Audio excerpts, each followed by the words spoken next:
You're listening to Ernestly Speaking, the only weekly podcast that covers friends, foes, and anything that goes. And now, for your badass host, Ernest Owens. And we're back with another episode of Ernestly Speaking with your host, Ernest Owens, myself. Oh, goodness.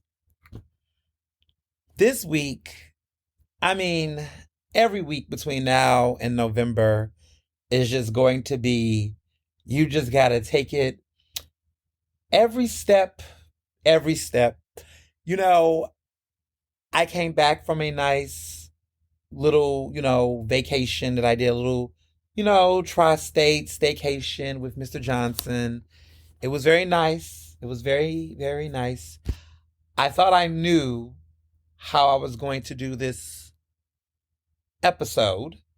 But we're on unprecedented times and everything just changes. And I, when I record this podcast, I've jumbled between the times in which to record, and I've realized that I really have to do it closer to midnight than earlier on a Sunday, because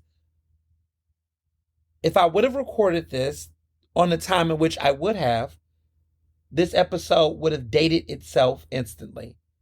And at this point, hell, by the time you listen to it, it might already be outdated. I don't know. It's just things are moving very fast, as you can imagine. And I think at the time in which I'm recording this, I hope that 90% of it is sticking, because it may not. I don't know. Unprecedented times. There was a time where things were boring, and it doesn't seem like it's going to be anytime soon. It's great for a podcast like this, because for a while people were thinking political podcasts were getting, predictable. But what a great time to be Black, millennial, queer, doing a podcast like this, because so much of the shit you're listening to on other podcasts, they just don't hit like this. And they also don't have the level of open-mindedness and durability that the show has. Because so much of it is political insidery, and we'll talk a lot about that. But before we get into the surprises of this past week, and even this past weekend, or even for many of you all listening, yesterday, if you're listening to this show on Monday, which many of you all are, so it is there. Yeah. I just want to start by, first off, thanking a lot of the new subscribers. In the past week, there's been an increase in subscribers listening to Ernestly Speaking, in a number to which stood out so much that I'm just like, okay, this is huge. And I want to thank all of you all for listening and telling your friends to subscribe. As you all know, this incredible show is free for you all. Not free for me, but free for you all. And I'm happy that people are spreading the word, especially with everything that's going on in politics, locally and nationally. I'm happy that you all are, supporting this. So I just want to say thank you. I just want to express gratitude from that. But before I get into the big topics, because we have a lot to talk about, there's been some major shuffles, and I have some answers and I have some thoughts, and yeah. But before we get into that, let's get into what I've been doing this weekend, because a lot of you, I was on IG, like, wow, we didn't even know you was gone. I had a cute, romantic tri-state trip. We were in Philly, of course, but then we hit up Delaware, and then we ended up going to New Jersey, and we went to some fun places. So Delaware, we went to Wilmington, which is like my favorite place in Delaware. I know a lot of people like Rehoboth Beach and all that. That's cool too. I never think of Delaware for beaches. I'm always thinking about Delaware as a place to settle down and, be, in a historical place. It's giving, artifacts and historical, travel, something of that energy. But Wilmington is very fun. Really great restaurants. We stayed at the Queen Hotel. Yes, the historic Queen Hotel. And we went to the restaurant. Now, it's spelled Quoin, Queen. And it's a very historic hotel, been around for a very long time. And the hotel is very nice. It was a very nice stay. We had this really nice high ceiling, um, unit. It was really sweet, nice suite, nice furniture, bed. It was really grand. Um, it's a small hotel. It's 4 floors, but the fourth floor is a rooftop that has a really nice bar situation. It was really dope. We went to the restaurant there that's also named after the hotel, and the dinner there was fabulous. It was an incredible, I had an incredible pork shank that just was, it blew my mind. I wasn't expecting it to taste the way it did. It was juicy, it was succulent, it came off the bone, very tender. They cooked it alongside of really good roasted stone fruit, which is very much so in season. So you're thinking, peaches, plums, all of that. Very great garnish. We had, this really great fish dish, and so much other things. But it was a very great dinner, and fun. We had a nightcap underground at the hotel. There is a bar there called Simmer Down, which is probably the one of the coolest names for a bar, especially giving the energy it was.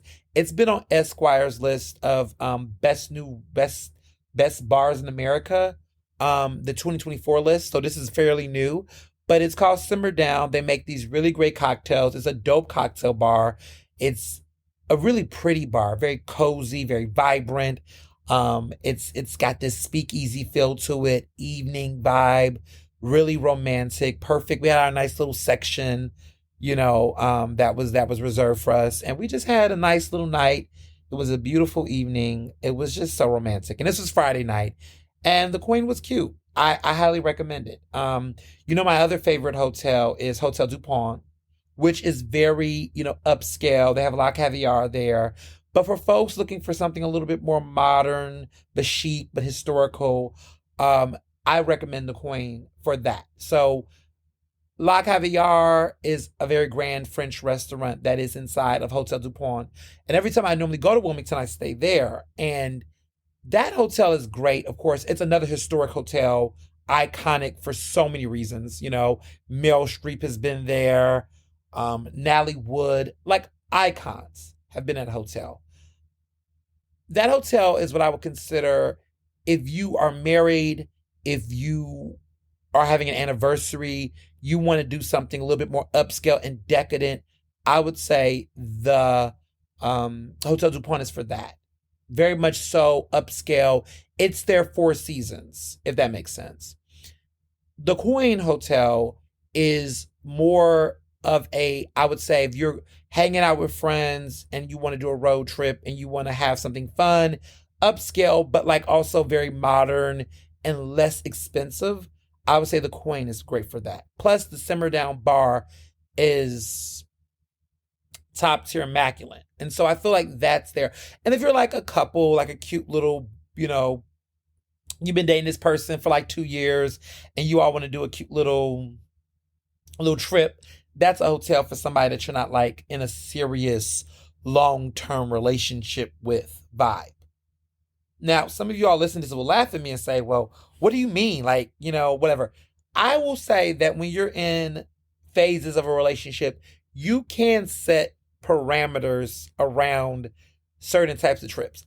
I feel like it's a red flag if you get into a relationship with somebody and they're already taking you to the Eiffel Tower. I think that's weird. Unless you're like, Rihanna and ASAP Rocky.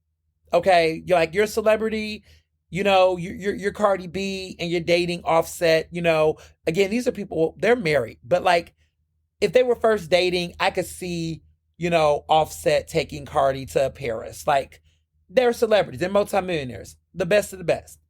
But for my regular folk, right, I think it's a red flag if you're dating someone and they're already taking you to the most ridiculous, most over the top. You got to let it build. I will say that Mr. Johnson and I, for our 10 years of dating, now married, it'll be, oh my goodness, it'll be 3 years in October. Like, time is flying. We built, it was a nice build. Our first date was, there's always a debate where was our first date, but I will say that our first date was at Olive Garden in Center City. It was in Center City. It was at Olive Garden.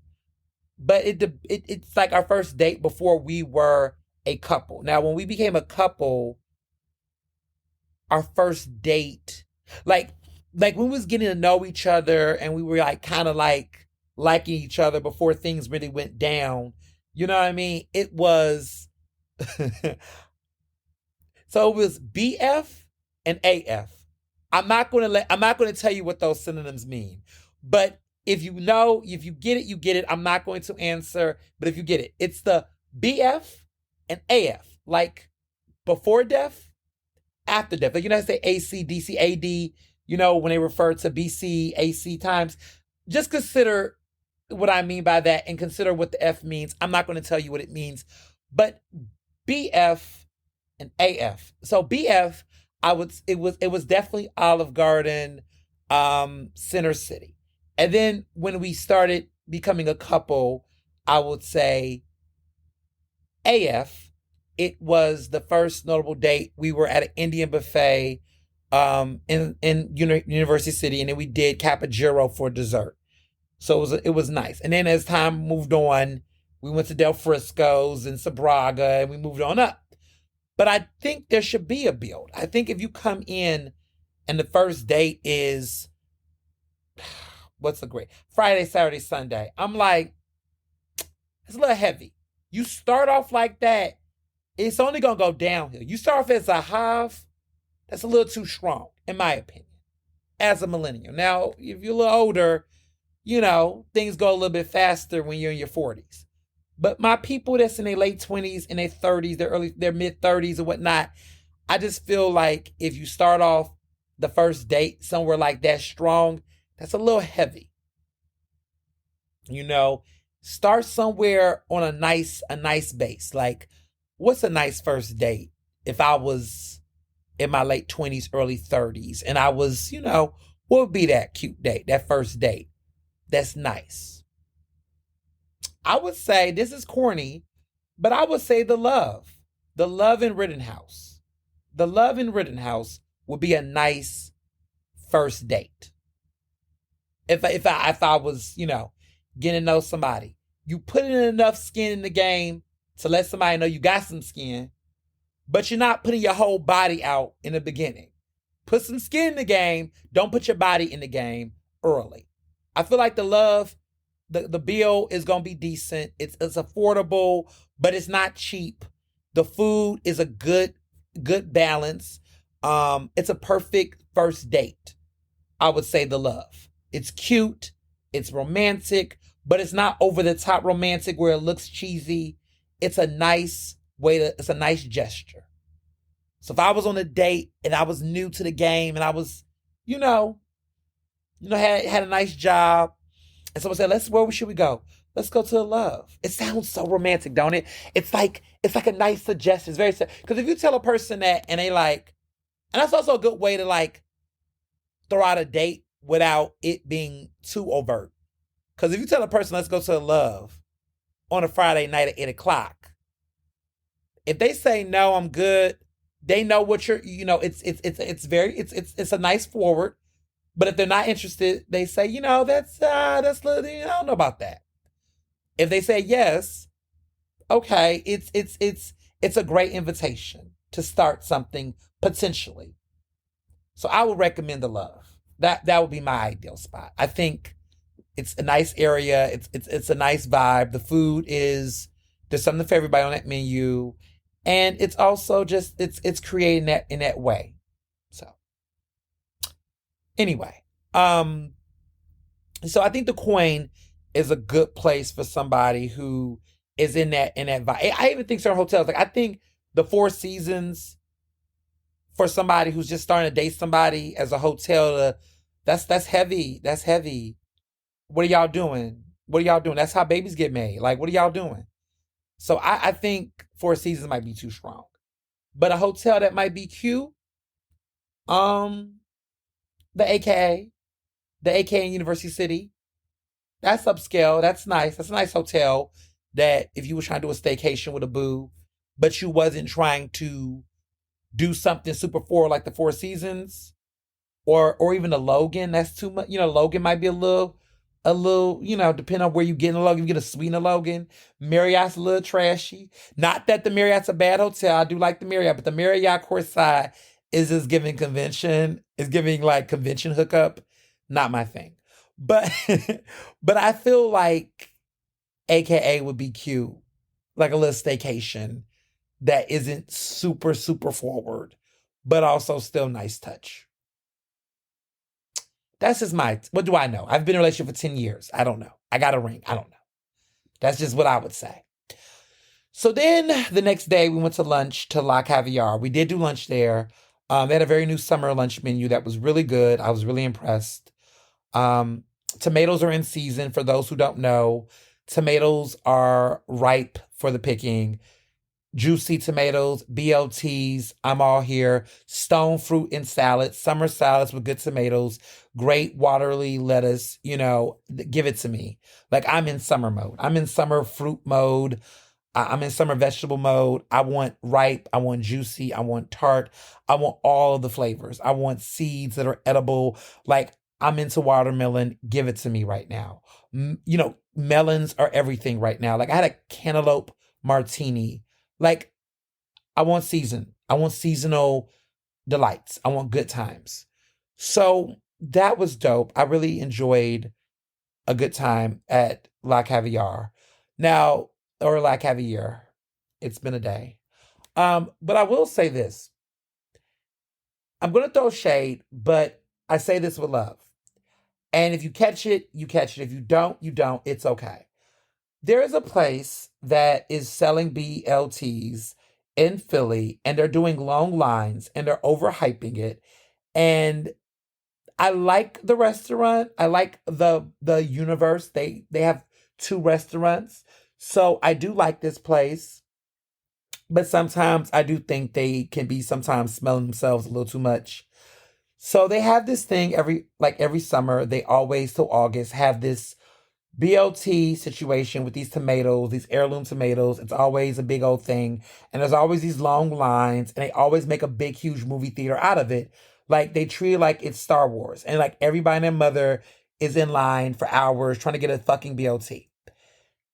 While it is a good sandwich, and I have had the BLT, I've had their BLT there. It's middle child, y'all, for those who just are just itching to figure out what it is. I'm talking about middle child. Now, middle child has middle child, playhouse or clubhouse, not playhouse, clubhouse, which I like as well. But I need to make this point. People have been asking me in my DMs, should I wait in line for whatever? Let me say this. Fuck at your own risk. And what I mean by that is that it's fucking hot outside, y'all. And I'm not waiting in no 93-degree weather for a BLT that I will demolish in less than 3 minutes. I'm just being clear. In my opinion, no sandwich is worth it. Not in Philadelphia. I have not tried a cheesesteak, a BLT, or anything that has been worth waiting in line in 93-degree weather for. Now, this heat wave is supposed to go away. Let's hope that it do. But to be very clear, y'all, I don't understand why. I mean, it's always been cringy for me, and this is my own personal pet peeve, when people make a spectacle out of food in a way like that. It just seems weird. It seems just a turn off. And a lot of people do it where it's like, oh, we got these donuts.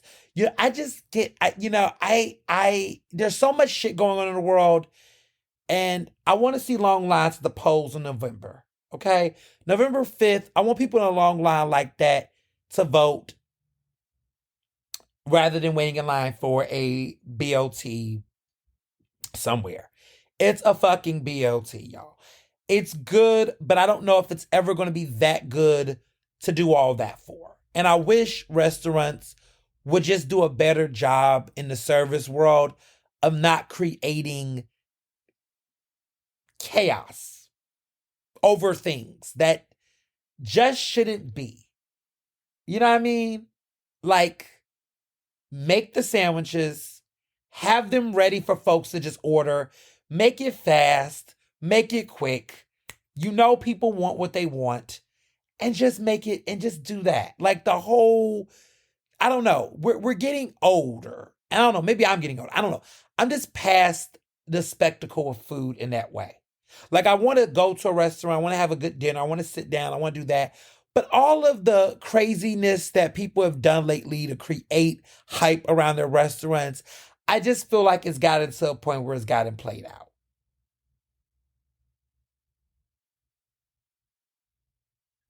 Yeah, it gets played out. And sometimes I think it feels cheesy. It gets cheesy. Like the first time you do something like that, okay, it's a moment, it's whatever.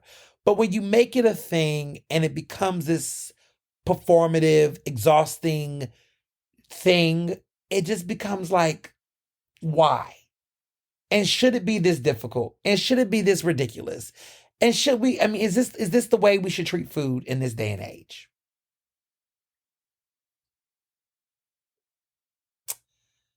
That's just me.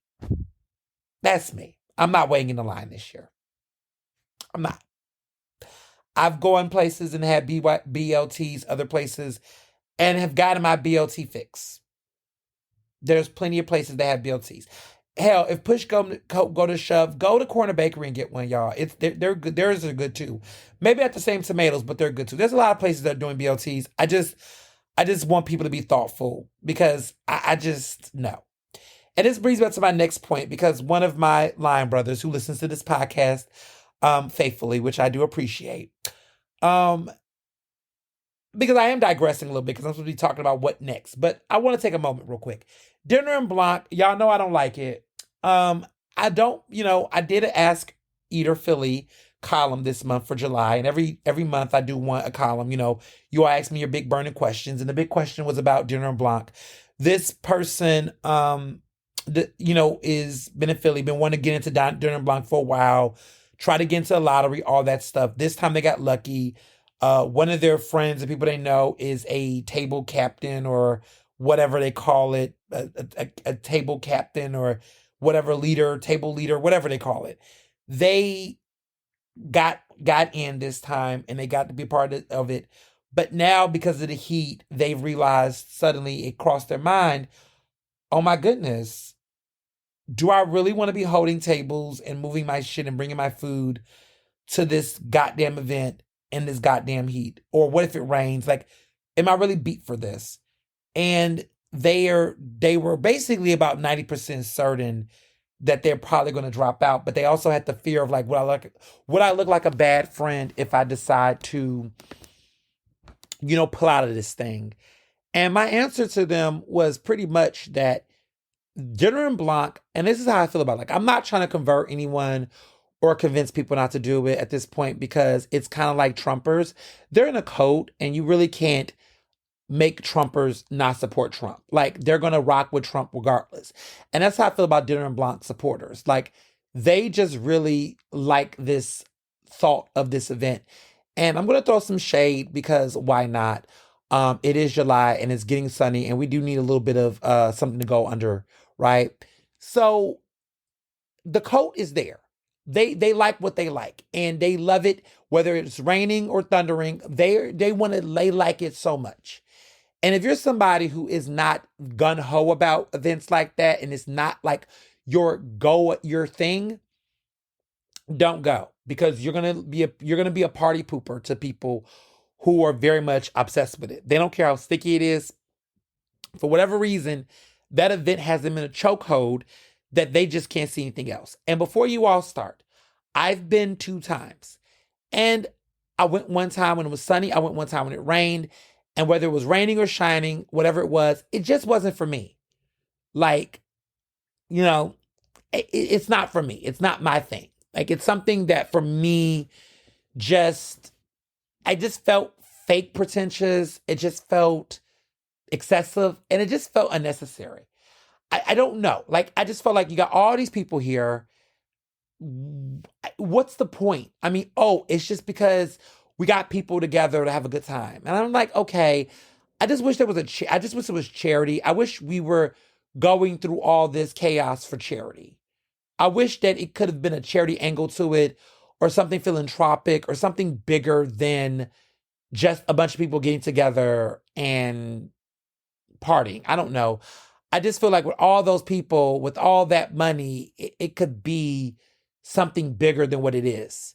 Because I mean, when you think about marathons, right? Like when people do the marathons, or breast cancer walks, and HIV/AIDS walks, World AIDS Day walks, right? You get a bunch of people to come out early in the morning to go out into an area in March, right? To wear pink, right? In October for breast cancer month. Like, you got people coming behind something for a cause larger than themselves. This is a very self-serving event where it's a bunch of people that come together for what? Like, I don't care for that. For me, it's just not for me. Also, because I gotta talk as a bad bitch. This is a time where bad bitches need to walk in the room and speak up. As a bad bitch who's done bad bitch things, this ain't it. Like, everyone folks talk about how exclusive and how, elite it is, and how, as somebody who knows what real elite events look like and feel like, let me tell y'all something. This ain't it. This ain't it. I've been to the mountaintop. I've been to red carpets, legitimate red carpets. I've been in a room with real A-listers. I done sat in places and been around, then partied with Paris Hilton. Like, I know what it's supposed to look like, baby. I'm going to be in Martha's Vineyard in a couple of weeks, okay? On real all-white parties on yachts. So let me just talk my shit. Let me pop my shit real quick, because there has been people in the past that have tried to say, oh, some people just mad because they can't get inside. Baby, I've been there. And let me also say this. I went to Dinner and Blanc as a media person. I didn't have to bring my tables and chairs. Baby, there were tables set up for me, bottles popped for me, food already catered. I just had to bring myself because I technically was the party, okay? So what I'm saying is, I know what it's supposed to look like. And as somebody who's been to the real things, this ain't it. This ain't it. But the folks that, see, I'm the person that's like, I never want to go to things that market itself as something that it isn't. Like, anytime you have an event where you're letting all these people come and they're promoting it as something that's top tier, something high level, when I look in the crowd of who actually is at Dinner and Blanc, I'm like, well, that person owes my friend money. That person's always asking me to get into something. That person literally pays their way into every damn thing. That person is a coattail rider. That person's the plus one of a plus one. That person sleeps their way to get into events. And that person, goddamn it, why the hell are they there? Like, that's really what it's giving when I look at the crowd at Dinner and Blanc. No judgment, but it's just kind of like, I don't know where the A-list is about this. I don't know what makes this so bougie, because it's not bougie. It really isn't. It, like, I don't know. People like to use these little words, and I'm just like, it's not that. It's really the party for people that want to feel that way. Go. Like, A-list people don't call themselves A-listers. Like, you're never going to hear me go somewhere and be like, I'm an A-lister. I'm a this. I'm a VIP. No, the people that go know, and the people that know don't. And I'm just having a moment because I just have to really say that. And I'm not trying to hurt people's feelings. If you like to go just to have friends and go out with friends and meet new people, by all means, go and have a good time. But for the annoying assholes that literally try to act like it is this thing, stop it. Cut it out. Cut it out. Okay? Settle down. Now, Clarissa. Like, these are those moments where you have to just tell people, simmer down, settle down, like, be real, be for real. If you want to go because you want to feel a certain type of way, I promise you that when you go and you see who's there, you're like a little underwhelmed. You're like, okay, I feel, because there are people who went, and I think it's so annoying because some people have told me that there was a time where I guess Dinner and Blanc did feel that way. Dinner and Blanc did. Years ago when I went, which was like back in 2016, 2017, I think, was it 2017, 2018? I think it was, I went 2016, 2017, right? So this is like 8 to 7 years ago. There was a very different crowd. And for folks who's been going, y'all know what I'm talking about. There was a very different crowd at Dinner and Block back in those days. Because that's when you had the main line, the suburb folks come, they bought into the idea and they had a little money and it was a different network and it was a vibe, right? But as the years progressed and as those people began to go, not for me. I'm scared of the gun violence. Oop, I'm scared of Philly. I want to just retreat in the suburbs. I don't want to go to that. Or when Atlantic City started having their own Dinner and Block, which is a different situation, folks then went to Atlantic City. Other folks began to ditch the Philadelphia one, right? All of the folks that you think are going to be there, they've went to other places, boo-boo. They've gone to DC. They've left. They've left the Philadelphia Dinner and Block scene, right? So then they filled it with a bunch of influencers, a bunch of TikTokers, and a bunch of, folks that just aren't cool but want to be in the mix. And they began to oversaturate it with a bunch of quote unquote creatives and folks like that. And so then the vibe changed and it became more like an all white party, but not in the same grandeur of what you thought Dinner and Block was.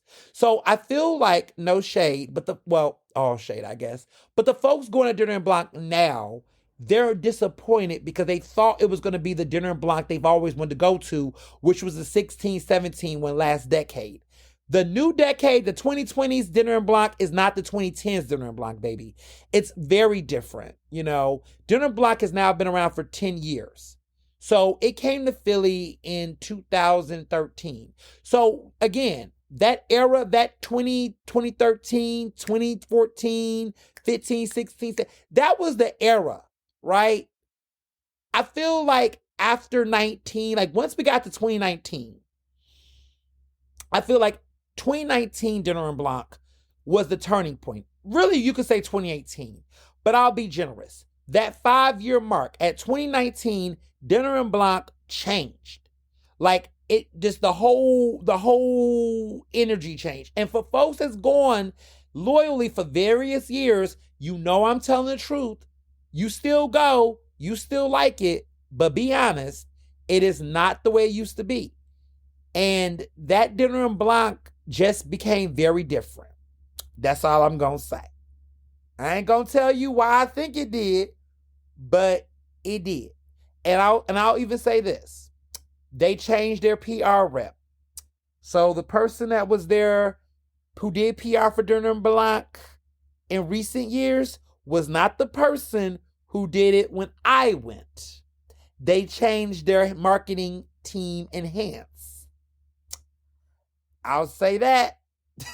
If you know, you know. But it definitely changed with the teams that marketed and who was involved in it. For me, it's not for me. It's just not for me. It is what it is. And that's cute and that's cool.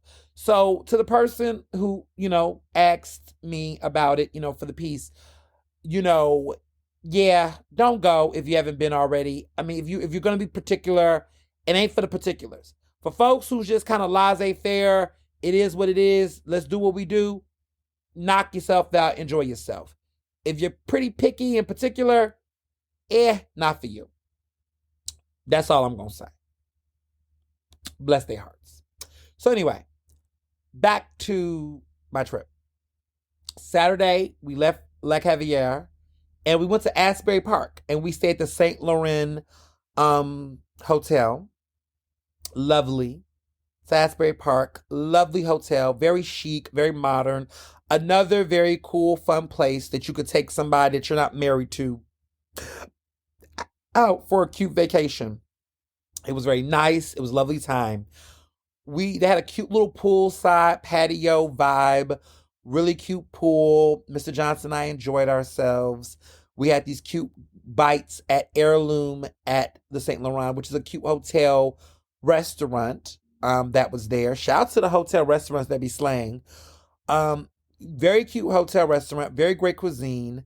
We're going to talk a little bit more about them in a minute, but that is really great fluke fish that was fried and crispy We had tuna tartare with the incredible guacamole and chips. And it was just a nice, beautiful pool. There were black people there. We love to see it. And it was very, just a nice time. That evening, we went to Lita, which is also near Asbury Park, not too far away, but in that area. But it's in New Jersey. It's a little bit outside. The owners of Heirloom also owns a restaurant in Asbury Park called Heirloom's Kitchen. And Heirloom's Kitchen is by the same folks that have Heirloom at the St. Laurent Hotel. But they also own an incredible restaurant called Lita. Lita is Lita. This restaurant is the best restaurant I've been to in 2024 thus far. Now, I know I sound like a broken record. For whatever reason, July has been bringing on the goods. I went to, I had already went last week to an incredible black-owned restaurant and in Chicago, and that blew my mind. And here I am a week later at this restaurant that also blew my mind. Philly, we I don't know what it is, Philly, but we got to step it up this fall. I'm ready for these fall restaurants to step up because it's very interesting to me how we're just Philly's getting gobbled up by all these outside restaurants. Like, what are we doing? What we doing? You know what I'm saying? What are we doing? Because I've been waiting. They say waiting for tonight. I've been waiting. For this restaurant, and I just been waiting for a minute to see what's the tea, and been hype, been super hype. For a while, waiting for a good restaurant opportunity. As you all know, the Philly restaurants have been kind of slowing down a little bit. Like the restaurants have not been as exciting. There's been lots of remixes, but I haven't been seeing any major, big trendsetter restaurants. But looks like we're making some inroads and looks like some things are coming down the pipeline. So maybe that will happen, maybe, I just, we'll see. We'll see. Yeah. I mm, so many different conversations, but I wanna talk about this place, Lita. Lita was a game changer for me. Lita was a restaurant that everyone should go to. If you can drive to Philly, you should drive to Philly. Virtue in Chicago was an incredible restaurant. Definitely, top two, right? But not the one, clearly. But let me tell you about what made Lita incredible. It's a restaurant. It reminds me, it's a real restaurant in the sense that everything has a rhyme and reason. The pastries, the desserts, the bread, the bakery, the meats, the entrees, the prefix menu, everything there has a rhyme to reason. It's a mix of different types of South American, um, South Asian, Eastern flavors, not Eastern Asian, but Eastern, um, flair. It's Eastern Europe, South Asian, Latin cuisine, lots of different fusions that make that food incredible. And it was just a very good time, a very unforgettable dinner. Just spectacular. Spectacular. Immaculate. And this is not hyperbole. Like, this is just incredible fucking food. If you're in New York, you can come to Asbury Park easily. Go here. Try this food. You have to have it. It was a James Beard semifinalist for Best New Restaurant in America. It opened in 2023. But they're remarkable. The bar is impeccable. One of the best bars I've had.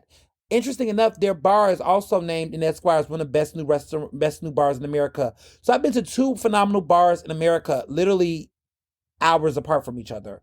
Um, Incredible restaurant.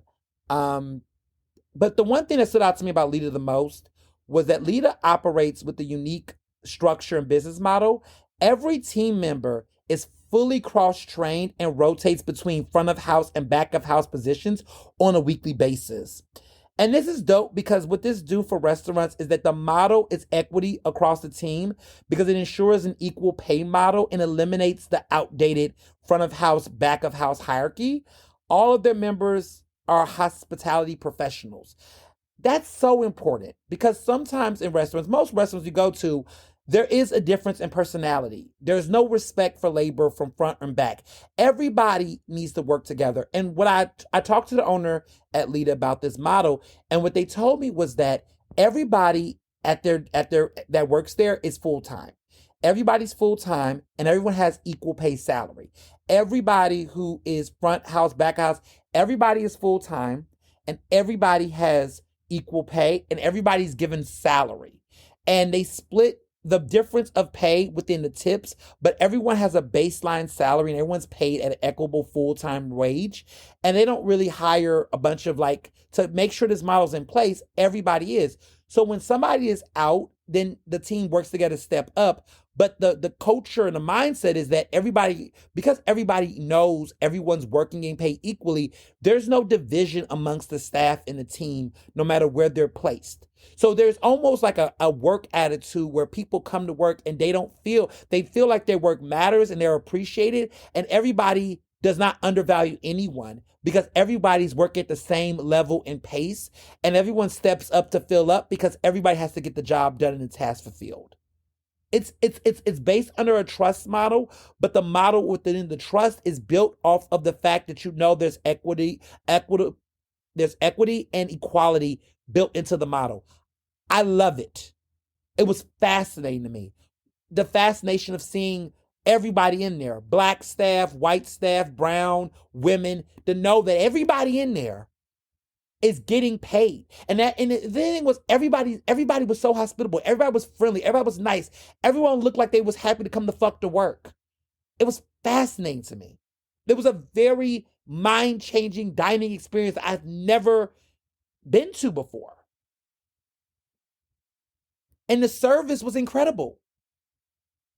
And I feel like, I don't know if every restaurant in America can do it, but if there's restaurants that start off with that mindset and have the budget and the money to do it, by all means, do it because it will change the entire experience. I felt like the food tastes better.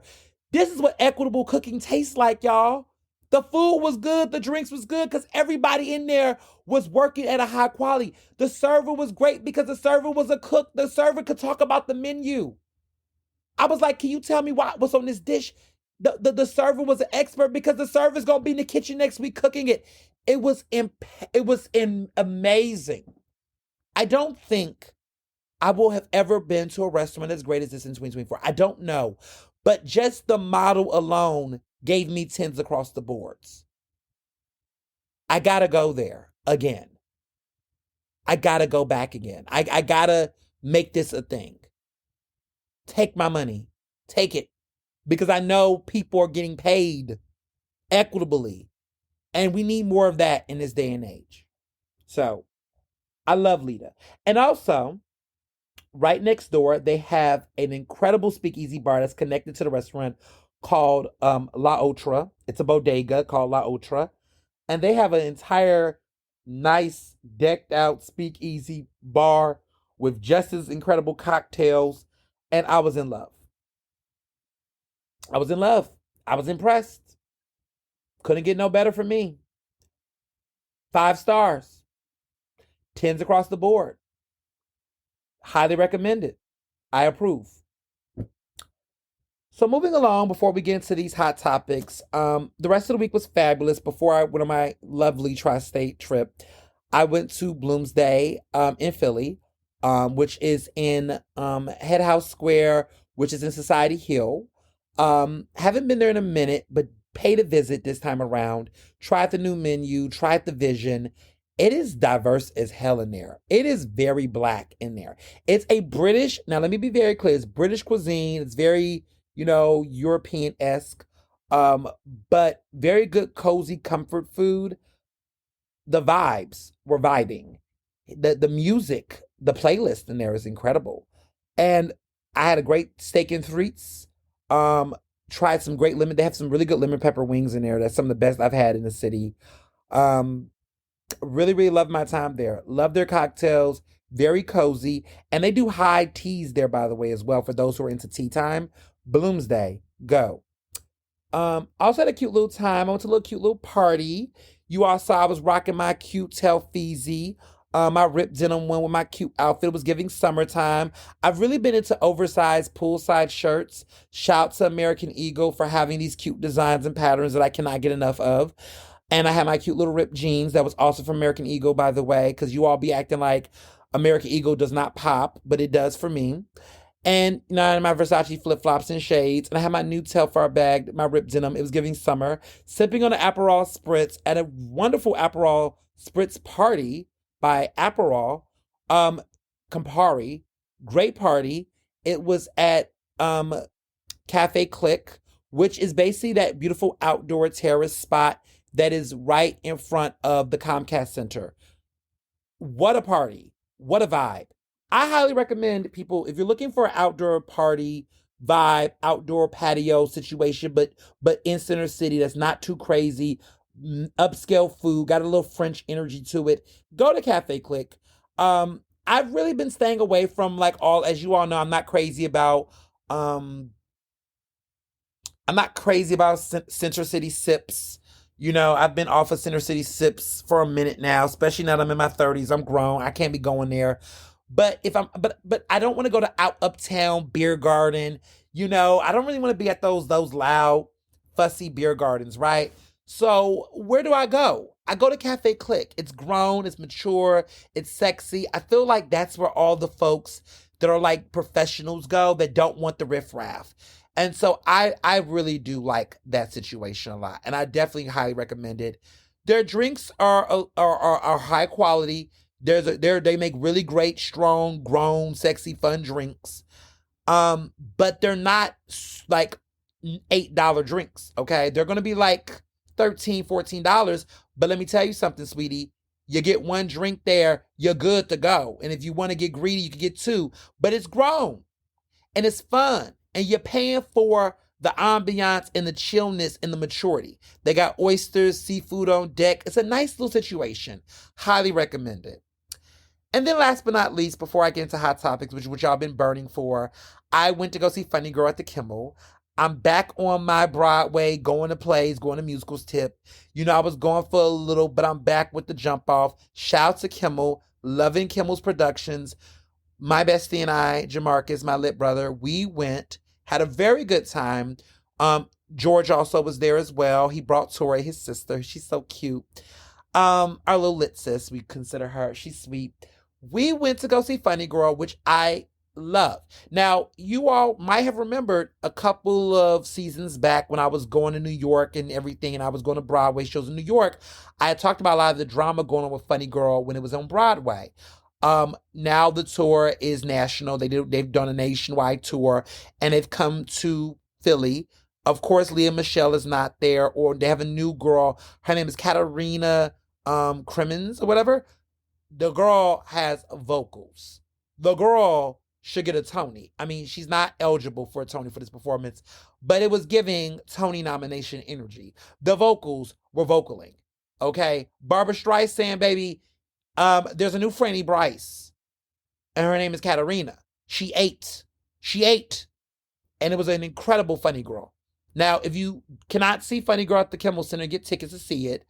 If you're not fortunate enough to do so, there is the original Funny Girl, which is an Academy Award-winning film. If you don't know, this is iconic because, like, I want to say nearly 50 years ago, Katharine Hepburn and Barbara Streisand both won the Academy Award for Best Actress that year. Now, Katharine Hepburn, the iconic Katharine Hepburn, won for Lion in the Winter, and, of course, Barbara Streisand won for Funny Girl. Yes, the Academy Awards had a tie for Best Actress, and it was that year they had a tie. Barbara Streisand showed up and received the award, and she picked up the award, her Oscar, and said, "Hello, gorgeous," which is an iconic line from the film Funny Girl. Now, Katharine Hepburn was not there. She didn't show up. So even though it was a tie, and Katharine Hepburn did get her Oscar, There was only one recipient that night that gave the acceptance speech, and that was Barbara Streisand for Funny Girl. And so it's a great film, but it was a Broadway musical. And you got to remember, Barbara Streisand was in the Broadway version, and Barbara Streisand has won Tonys. She has an EGOT, Tonys, Emmys, Oscars, Grammys. She's a legend. So when she did Funny Girl and won the Oscar for her performance, she is the Franny Bryce, okay? That's the lead character for those who don't know in Funny Girl. But anyway, it was a great musical, a great time. This revival has been popping to me. I enjoyed it. So, that was that. Now, to the shit show that we've all been waiting for. Let's get into it. The President of the United States, Joe Biden, has decided to not run for re-election for president. He will be the first Democratic president to not seek re-election since Carter. It's been Jimmy Carter was the last president we've had, Democratic president we had that, I mean, he ran for re-election and he lost. But we haven't had a one-term Democratic president since Jimmy Carter. I can't think of a time in modern history that we had a one-term Democratic president that just did not run for re-election. And it's devastating. It's interesting to watch. My predictions and my thoughts have evolved. And a lot of people want to say, well, you said this, you said that. But listen, y'all, we're going to talk about how we got to this point. Because honestly, if things would have not changed, it would have not happened. And I'm going to read you what he said. This is what he said on July 21st, 2024. My fellow Americans, over the past 3.5 years, we have made great progress as a nation. Today, America has the strongest economy in the world. We've made historic investments in rebuilding our nation, in lowering prescription drug costs for seniors, and expanding affordable health care to a record number of Americans. We've provided critical needed care to 1 million veterans exposed to toxic substances, passed the first gun safety law in 30 years, appointed the first African-American woman to the Supreme Court, and passed the most significant climate legislation in the history of the world. America has never been better positioned to lead than we are today. I know none of this could have been without you, the American people. Together, we overcame a once-in-a-century pandemic and the worst economic crisis since the Great Depression. We've protected and preserved our democracy, and we've revitalized and strengthened our alliances around the world. It has been the greatest honor of my life to serve as your president, and while it has been my intention to seek re-election, I believe it is in the best interest of my party and the country for me to stand down and focus solely on fulfilling my duties as president for the remainder of my term. I will speak to the nation later this week in more detail about my decision. For now, let me express my deepest gratitude to all those who have worked so hard to see me reelected. I want to thank Vice President Kamala Harris for being an extraordinary partner in all this work. And let me express my heartfelt appreciation to the American people for the faith and trust you have placed in me. I believe today what I always have, that there is nothing America can't do. When we do it together, we just have to remember we are the United States of America. Joe Biden. He is not running for re-election, and it's hard. It's hard to see. But quickly after that, within 15 minutes, he announced that he is endorsing Vice President Kamala Harris to be the next president of the United States and for the Democratic nomination. And Kamala Harris has announced, because I'm going to have to get used to saying his name more, because clearly we're going to have to know in America. VP Harris, maybe that's how I say it, right? VP Harris has announced that she will, win and accept and win, and will campaign, and she will strive. She will go. She's going for it. She's going to seek the nomination for the Democratic ticket. So that's where we are. The president is bowing out the race.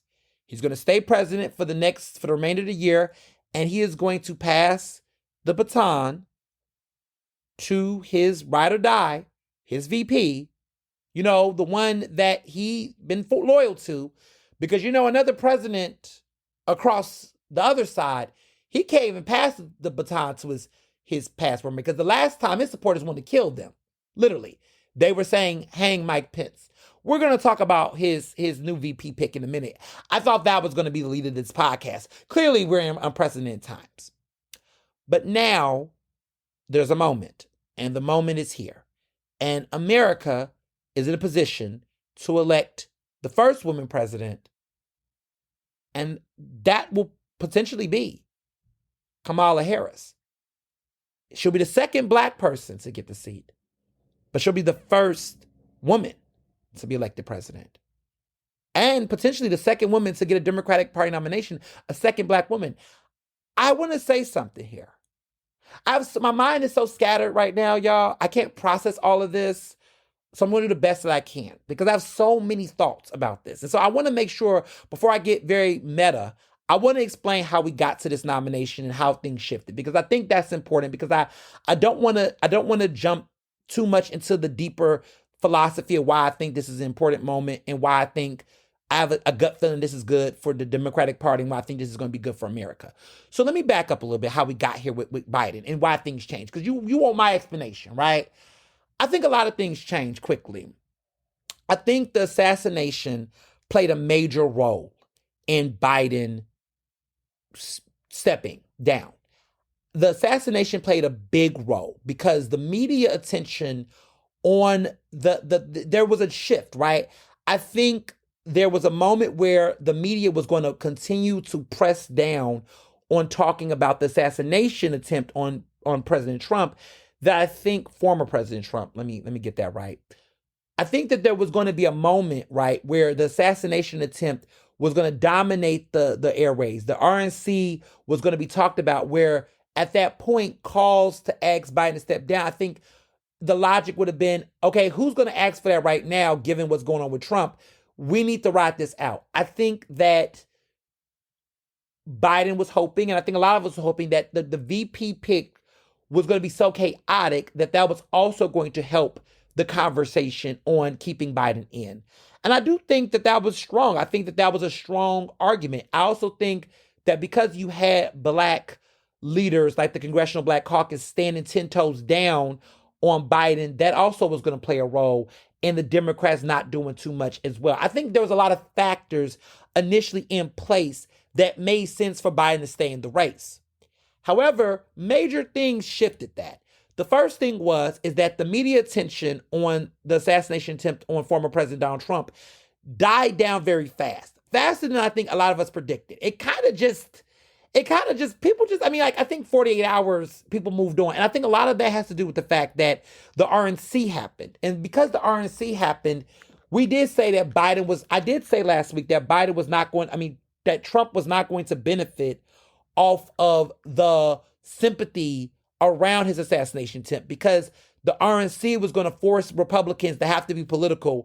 And while there was a conversation about the RNC and unity, we'll get more to that later on this podcast, there was this sense and this innateness that said, okay, we need to still not, I think the Republican strategy is, we can't harp too much on this weak spot for Trump, because at the end, if it looks like he's too weak or too vulnerable, we could lose support there, and that could give Biden an advantage.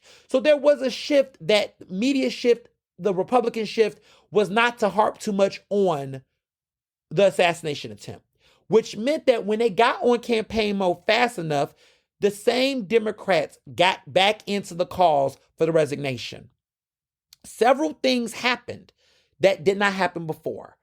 We saw Obama begin to express slights of doubt.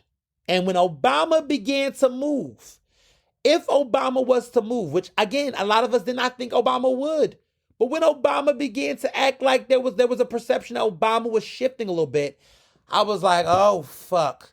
Something might happen. And if you follow me on Twitter, I start to say, okay, something might happen here. But the thing that did it for me was COVID. When Biden got COVID, it was like, oh fuck. Because then the conversations about mortality start to rein in. That, well, what if he gets long COVID? What if the impacts of COVID impacts him and makes him worse? Then I was like, okay, Biden has found an exit strategy. COVID and his weakening in this way has given Biden an exit strategy in a way that the rest of us did not foresee. Sheila, and I'm going to even also bring this up, that also I think played a role in it. A member of the Congressional Black Caucus, called for Biden to step down.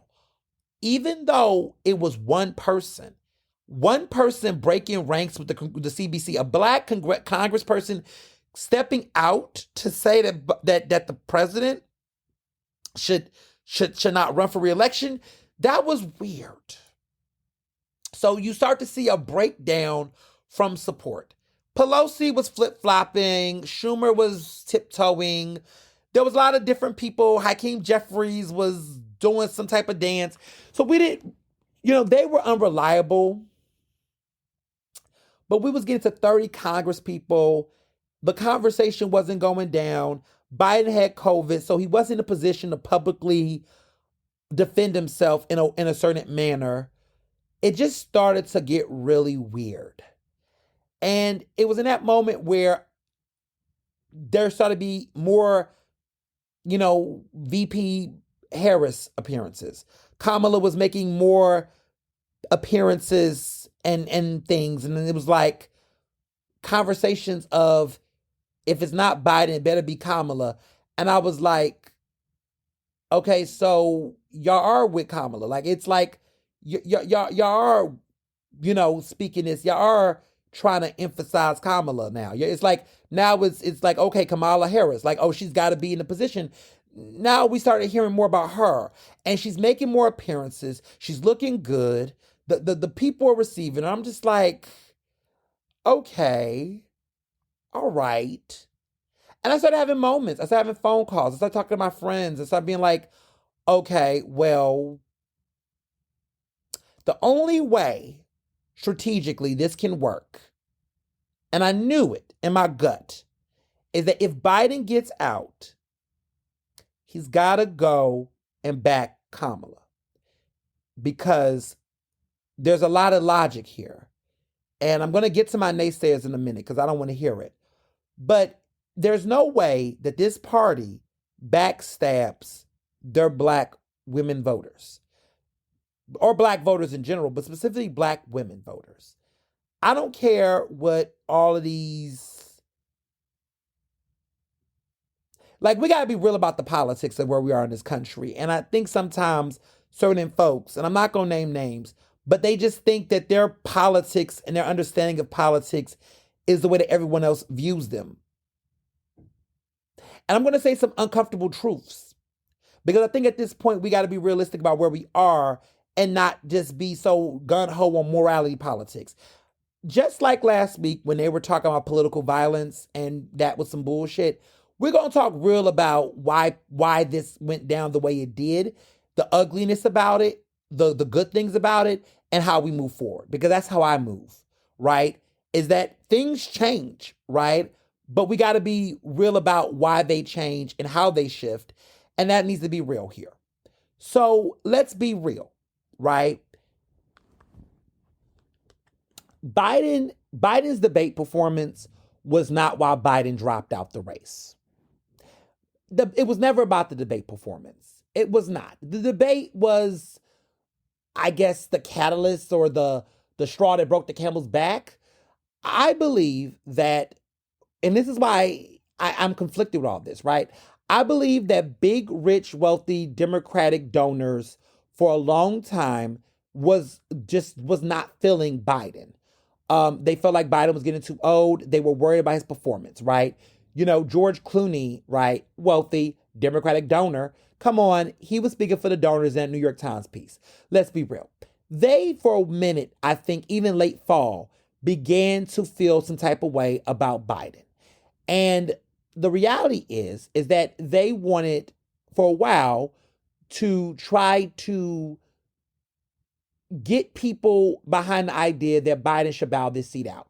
Biden initially said a long time ago that he was planning to just be a one-term president. He really never wanted to be a two-term president, but there's a part of him that felt like when everything went down with democracy, he was like, look, I'm in a position where I need to be able to advocate and to do better things and bring people to the table. I think that that's what you know there's some conversations that needs to be had. And this is where we're at, right? So there is a lot of people who had this logic in these conversations about what was going to be next, what was going to be the plan. And for a while, I think the donors were having an influence about it. That's when I think they were tipping off media, political strategists and those folks, those consultants, those people started throwing up Gavin Newsom and trying to create a reality in which they could. Well, Biden for the longest stayed in the black with the polls. That polls were positively in Biden's favor regarding Trump. Okay, his popularity was one thing, but Biden was consistently looking good compared to Trump. Primaries come. There was more opportunity. Donors were pumping money into Biden. But the primary voters were gun-ho for Biden. Nobody wanted to step to Biden at that time because Biden's popularity as a likelihood to beat Trump was still there. But donors were still kind of like, I don't know. But still, there was a push from respective Democrats and folks like, yeah, he is getting a little older, but like at the end of the day, he's unbeatable. And then the debate comes. And these donors are like, okay, yeah, they panic. And Democrats just are so impulsive. The liberals are like this, where every time one little thing don't work, all of a sudden panic mode, everything's got to be scrapped. It's just always that panic mode. And so there is this mindset where folks was like, oh shit, this is looking weird. And donors started to say, okay, at this point, I'm scared. I'm worried. I'm scared for this country. I don't think Biden's going to beat him. So the money drove the narrative with these donors. Voters were like in the mindset, which like myself, I don't care if this man is on a tranquilator or a ventilator or whatever the fuck he's on. I'm voting for him no matter what, because that's how Republicans do it, baby. Republicans said, I don't give a fuck how many convictions, how many charges Trump have. I'm sticking beside him regardless. That's how Trump is. That's how Trump supporters are. And Democratic voters were like that. The voters were like that, right? We already knew what it was with Biden. But the donors in their own universe was scared. And so there was a fight, right? Biden was on the side of the American people. I believe that Biden was on the side of voters. He said, look, if somebody want that smoke, they should have ran against me. 14 million people across the country, millions of voters participating in the primary. The people spoke. And if they really didn't want me, they would have gave me smoke. Look what happened with Trump and Nikki Haley. Nikki Haley was giving Trump some smoke in them primaries, some of them primaries. I mean, even when she was off the ballot, there was showings that there was still a support base behind Nikki. We never got that. I mean, there were people who did run against Biden, but they didn't even get any major numbers that mattered. Like Biden really did clear it out. So there was this reality of how can we scare Democrats? How the donors dictated the situation. Okay, we talk about donors in the Republican Party, but donors do what they do even in the Democratic Party. Everybody do what they do. So what I think started to happen was is that these donors started to threaten a lack of support. And something happened this weekend, if you stay woke, around the money with the donors. Because donors started to pull money out of supporting Biden. For the first time in this campaign, this previous month, Trump out fundraised Biden for the first time in his entire campaign cycle.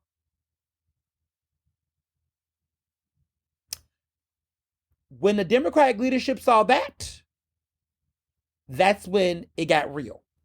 Because the donors literally pulled their money so much that they let Trump out fundraise Biden last month. Now, not total, just in a month. Let me be very clear. Biden has more money, but the margin is getting thinner and thinner now because the past month, Trump out fundraised him. Now, that was because of the fact that the top donors did not put money into it. They withheld their money, which then created a situation where, okay, other top-down races, congressional races, Senate races, they were scared. The donors basically was like, we're going to starve you motherfuckers until you do what we say. So Biden made a decision that, okay, was it for his country? Yes, but it's more so for his party.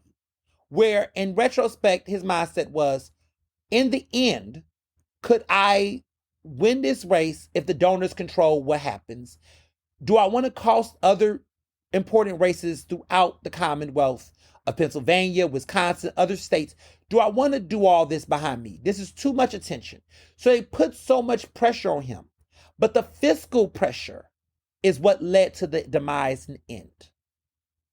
And so when I saw that this weekend, I knew that at this point, the inevitable was going to happen. So again, you had so many things happen this past week. You had the assassination attempt, you had COVID, and you had donors, and then you saw folks from the Black caucus leave. That, to me, led to where we got to on Sunday. And so that's serious. That's nothing to sneeze at. And that makes so much sense. And so it's unfortunate. But I want to talk about the consequences of what has now happened. Because now the American people have learned several things. One, they realized and learned in real time that Democratic money is going to really play a role in this situation. That Democratic money is going to play a huge role in this upcoming election. That Democratic candidates, politicians are just like Republicans when it comes to the role of money, that really voters and what they say doesn't matter as much as we think it do in shaping our politics. That donors really do run the politics of this country. That even when you go to a primary and you vote for who you want, you're still fucked. You could be fucked by rich people. So that's a harsh truth.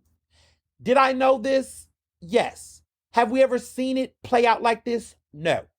And so now that we know that, the game has forever been changed.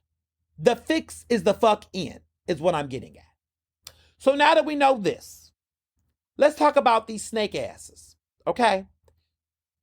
All of these Democrats that played the game in sacking Biden, let me tell you this right now, because they ain't black except one, primary their asses these next 2 years. We got these midterm elections coming up in 2026. Some of these senators and folks that played these games and it was not riding with Biden, remember that these are the people that can be bought and sold at any moment and are not always going to act in our best interest. And heaven forbids the party loses the presidency. Because if Trump wins in November, he will not. But if he so happens to win November, remember all of these people that played a role in that. And never, and I mean never, let them get elected again. Because a disloyal motherfucker is worse than a lying motherfucker. Because they're the same motherfuckers. Okay? They're the same. People always tell me all the time, what is more important to me? Loyalty or respect? Loyalty. Loyalty means more to me than respect. You could walk in the crib, in the club all day, all night, with respect all day and whatever. Loyalty is important to me. Because if I don't have consensus support or people that I can trust and depend on no matter where I'm at, it don't matter. It don't matter. It don't matter. People can respect you and backstab you. People can respect you. To me, loyalty is respect. Loyalty above everything else. If you're a disloyal person, there's no work. There's no trust. There's no collaboration. There's no support. Loyalty. Loyalty, loyalty, loyalty. So when I see disloyal Democrats, I'm not voting for a disloyal Democrat. Nah. Because if you will flip on Joe, you will flip on me. You'll flip on the people. So remember those names. Those people that called for his resignation, to call for him to drop out this race. Remember all these people that played these political strategist games and tipped off the media and stirred the pot. Remember these cowards? Unseat them. And y'all go elect some loyal Democrats. Shout to the Pennsylvania congressional folks, the Dwight Evans, the Madeline Deans and the Gays and all the people who was in those seats. In Pennsylvania, we did not falter. We stood by Joe. Okay? I just want to say that because that matters. Disloyalty, nah. So I want to make that point. Now let's get to Kamala. And let's get to this situation now. What Joe Biden did was some bullshit. Because not only did he say, I'm going to leave, but I'm also going to let y'all know who the fuck to support. Because what they really wanted, what the donors really wanted, is they really, really wanted a situation where there would be an open primary, a brokered convention. They wanted a brokered convention, y'all. They wanted the DNC to be a situation where multiple people are going to compete for the votes, and delegates were going to be splintered, and it'll be a messy shit show, and a white man could come out on top. Biden stopped them right there and said, oh no, it is going to be Kamala. And at the end of the day, that's who we with. It's Kamala, baby. Because what you're not going to do is tell me that a white man, okay, who was not in the White House and not named Joe Biden, can speak on the successful, historical 4-year administration that just experienced. How can somebody upsert Kamala and go, oh, well, you know, da-da-da. No, that doesn't make any sense. There's no way. There's no way. There's no way. There's no way. And so I don't believe for 5 seconds that that's going to happen. I don't for 5 seconds believe that that's going to happen. Because it doesn't make any sense. You mean to tell me that any of those white men Democrats that want to challenge Kamala, there's no way that you do that within the Democratic Party and not look like you're a sexist or come across as you're upserting. So who is it going to be? What man is going to do Gavin Newsom in California governor? He going to tell Kamala, who was an AG in California, that I am the better option? Why? What White House experience do you have compared to her? What foreign experience do you have than her? Have you traveled as many countries as Kamala has? Have you been around dealing with domestic issues and diplomacy? Like, what have you done that she hasn't done? Oh, okay. Like I said, the racism and the sexism will jump out because I don't see how you do it. I don't see how you do it. Oh, okay. Yeah. Let's get on that. Also, too, he's like, if you're going to make me go, then you got to let me pick who stays. Do y'all really think there was about to be a ticket? Or do you think there should be a ticket where we go from Biden-Harris to two different people. We're about to be 100 days away from the election. You think we're going to do a completely brand new ticket 100 days before the election with what, two white men? And you think that's going to work? And you don't think that that's going to make the Democratic Party look weak? No. So we got Kamala as the endorsement of the president. And to me, for all the Democrats that's thanking Biden for his service, for all the Democrats that are thanking him for his service, thanking him for his work, it will be in vain. Your thank yous and congratulations, or whatever the fuck you're going to say, will be in vain if you do not support and back his person.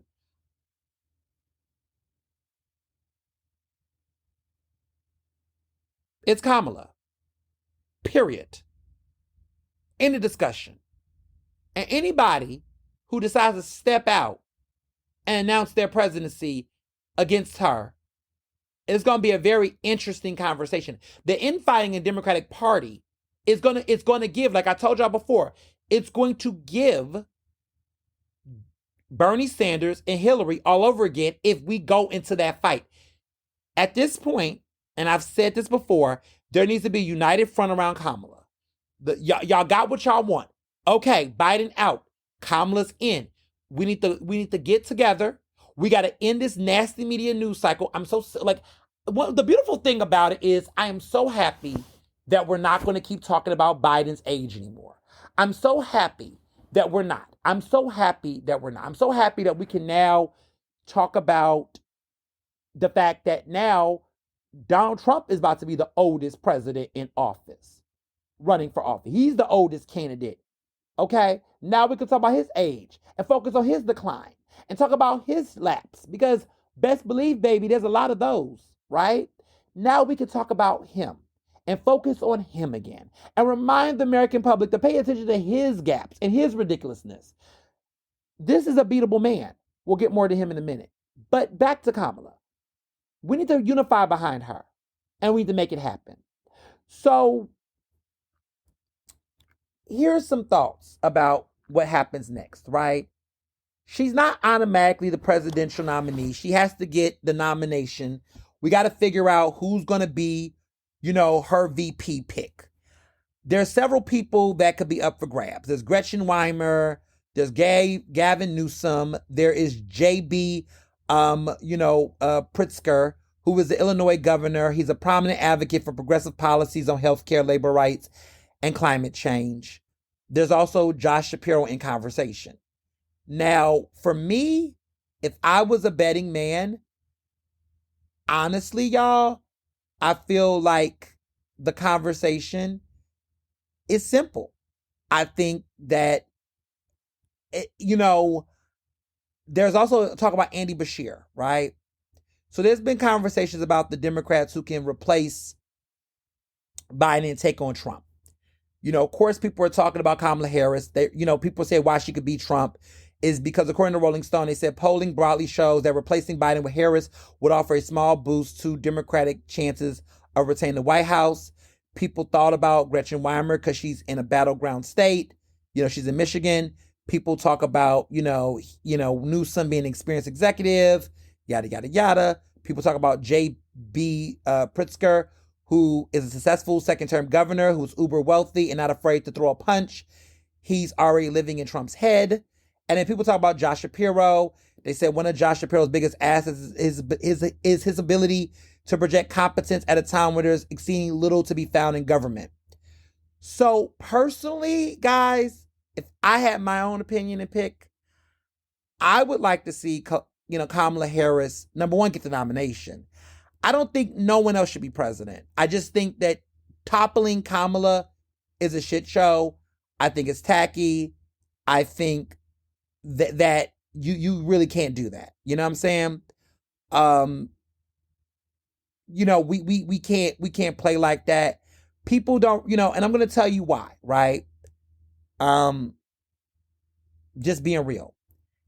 You can't first of all, Kamala needs to be, if I was predicting and talking, Kamala is the presidential pick.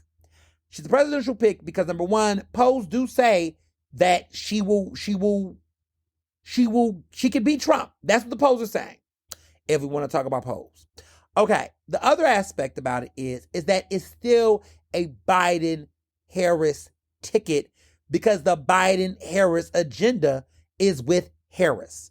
You cannot completely throw out the entire ticket because then primary voters are going to feel betrayed and they're going to feel shorthanded. You're going to fuck over black women. You're going to fuck over the black vote, and you're going to lose a major voting pool that needs to take the Democratic Party to victory.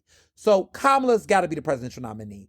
Point blank, the end. Okay, now let's talk about who I think should be her VP. I personally think it needs to be J.P. Pritzker. I think, in my opinion, he would be the better person. Now, let me tell you why I don't think the other people should be before I get to him. Okay? Stay woke. Gavin Newsom, California is mixed on Gavin Newsom. And she's already from California. I don't know why we need two Californians on the ticket. That just doesn't make sense to me. I think that he's okay. He's sharp. He's all this. Run for president in 2028 if you want to. He can't, because if Kamala wins, you're going to have to wait till 3032 probably, right? Yeah, he'll have to wait till 2032. Yeah, sorry, buddy. Okay, so no. Gretchen Weimer, I think two women on a ticket will just be too much. I mean, we don't know, right? We have not yet had a woman be the presidential ticket. With a double women ticket, I just don't think the country will go for that. I also don't necessarily think that Gretchen's going to bring something that Kamala can't bring. I get that Michigan's a battleground state, but I just feel like maybe if Kamala wins this, then we can see a future in which Gretchen Weimer could potentially be the next in line as a woman. We can just go woman all the way down. But I don't think this is a good idea for both of them. I don't see that. Josh Shapiro, y'all already know how I feel about Josh Shapiro. I just kind of feel like, Josh, you just became governor. You have not been governor long enough to then take yourself straight to the White House. I just feel like it's a little too premature. If Josh Shapiro was a senator, I could see that. If Josh Shapiro was a senator, I could see that. Governor, only 2 years into his term, I'm not really feeling that. And I also feel like Pennsylvania can get one already. Josh is a good surrogate. I think Josh can, could potentially carve himself out a political future after this Kamala administration. But I just don't see that happening right now. I don't see that. Maybe if he wants to try to challenge Kamala in 2028, I doubt that. Because if she pulls the impossible, which she can make possible now, that's a possibility. But I don't see that happening right now. I don't see that happening right now. To be real. Yeah. So, I'm not really feeling Shapiro right now with the current situation we're in. Now, let's get to JB Pritzker. I think he's interesting to me. Illinois would be a good look. He's already been a governor for 2 terms. He is very rich, and that man is a rich man, a white man, Midwest. He can get Wisconsin. He can galvanize the Midwest. He can even get Michigan and help Michigan support. He's got a Trump look to him, and I feel like I would love to see him and J.D. Vance debate. I would love to see a real Midwestern Appalachian. I would love to see them two get into it. I would love to see Kamala and Trump get into it. I feel like the two of them represents the new, the old, the experienced leadership that we can see for a ticket. A 2-term governor in a very good state, like a Midwestern state like Illinois, an AG, a prosecutor president who prosecutes, who's a black woman. I just feel like they embody a strong ticket together. I just feel like everybody else is going to be a little ippy. Like her and Whitmer, it's not going to happen. A double woman ticket is just not going to happen. Her and Gavin Newsom, 2 Californians, not feeling that. her and Josh Shapiro, I mean, it is a possibility, but I just also feel like he just comes off a little weaker and premature. And I don't necessarily, and also just given how, I'm going to be 100, given how pretentious and ambitious Shapiro is, I don't see him comfortable playing second fiddle to her. If you know Shapiro's political career, he's never liked to play second fiddle. He's always wanted to be the lead actor. He's always never played a supporting role. Always wants to be the main attraction. Always wants to be the center of attention. He can't help himself. I'm going to say something. In Delco a couple of years ago, I saw something interesting about Shapiro. Austin Davis, who is his lieutenant governor, when they went to Delco, there's a deep African community there. They were honoring Austin Davis. They did a tribal ceremony. It was like a little tribal acknowledgement of Austin. All of these things. And I'll never forget when Shapiro walked up and spoke, he kind of made a little note. And Shapiro's an interesting guy because when he makes jokes or makes little remarks, he might make it like he's just being sarcastic, but he really is, it's personal. He always has a personal thought. But he kind of noted in this very sarcastic, but also real way. He kind of felt like, oh, I didn't get that. And why I didn't get it, I would like to agree like that. Like he felt a little bit like he should have gotten the same type of grandiose African traditional acknowledgement and greeting that Davis got. And he felt slighted because in that moment, the attention was on Davis and not him. The tea is hot, y'all. I told y'all I was going to pour it all on the table because at this point, why not? And so knowing how Shapiro moves politically, this is a guy who does not like to share spotlight. This is a guy who likes to always be front and center. And every conversation about Shapiro, if you notice, has always been presidential. And remember, I told you all that I've never seen Shapiro as a presidential guy, in my opinion. I always felt like he was a vice president guy. Remember I said this a couple episodes back? Remember that? Okay. I just feel like that's where he should be. But I feel like he will not be in that role unless he's put there. And in this situation, he's not going to voluntarily put himself in the VP seat. It would be a situation where if he was running for president and he lost the nomination and they called him to do it, he would do it then, right? Because that would be an honor. In this situation, I just don't see him wanting to do that because in many ways, it's not glamorous for him. It would make sense, but I also feel like why? Pennsylvania has finally become a blue state. Shapiro will be more powerful helping make it a blue state. That's my opinion. So I just feel like, I don't know, I feel like the JD guy is better. The JB Pritzker guy. I think the Illinois governor served 2 terms, successful, got money. I mean, he's a fighter. And I think he could be the type of fighter that maybe Kamala can't be. We need a strong VP that can throw punches in a way that I feel like if Kamala did, there'll be some sexist tropes. Like she can be the uniter. Like Kamala can be a strong, fierce uniter for the country and be that role. And for some white people, be Mamala because that's when Drew Barry was talking about Mamala, right? I mean, I don't want her to be Mamala. I don't want her to be a mammy, okay? Let me be clear about that. But I can also see that Kamala can be a bunch of different things. And she's given that opportunity to. But if she has a nice bulldog VP that can really get scrappy about Trump, that's going to raise the profile to help people be sold on it. Because I think that was the issue with Hillary Clinton, was that Hillary Clinton was very fierce, as she should have been, but Tim Kaine just was not a very strong VP. He didn't have dynamic spark and energy. And I also feel like with JB Pritzker, I don't think he wants to be the president of the United States. I don't sense that he wants to be president. I think that there's been speculation and things, but I think he would be a fun guy that would be a good VP alongside Kamala. I feel like they will be a real good tag team. A no-nonsense presidential candidate like Kamala with a no bullshit come knuck if you buck Illinois guy. Like, I just feel like I like that ticket. I like it. Maybe I'm selling it, but I'm feeling that. I don't know if it's going to happen, but that just feels right to me. Shapiro just doesn't feel right to me. I'm just not excited about him. I just get boring.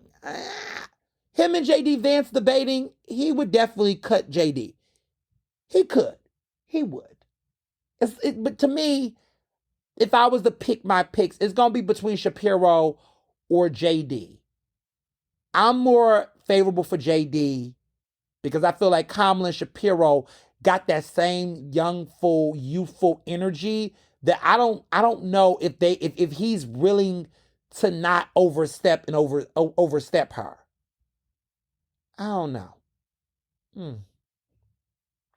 Also, I want to add this important point.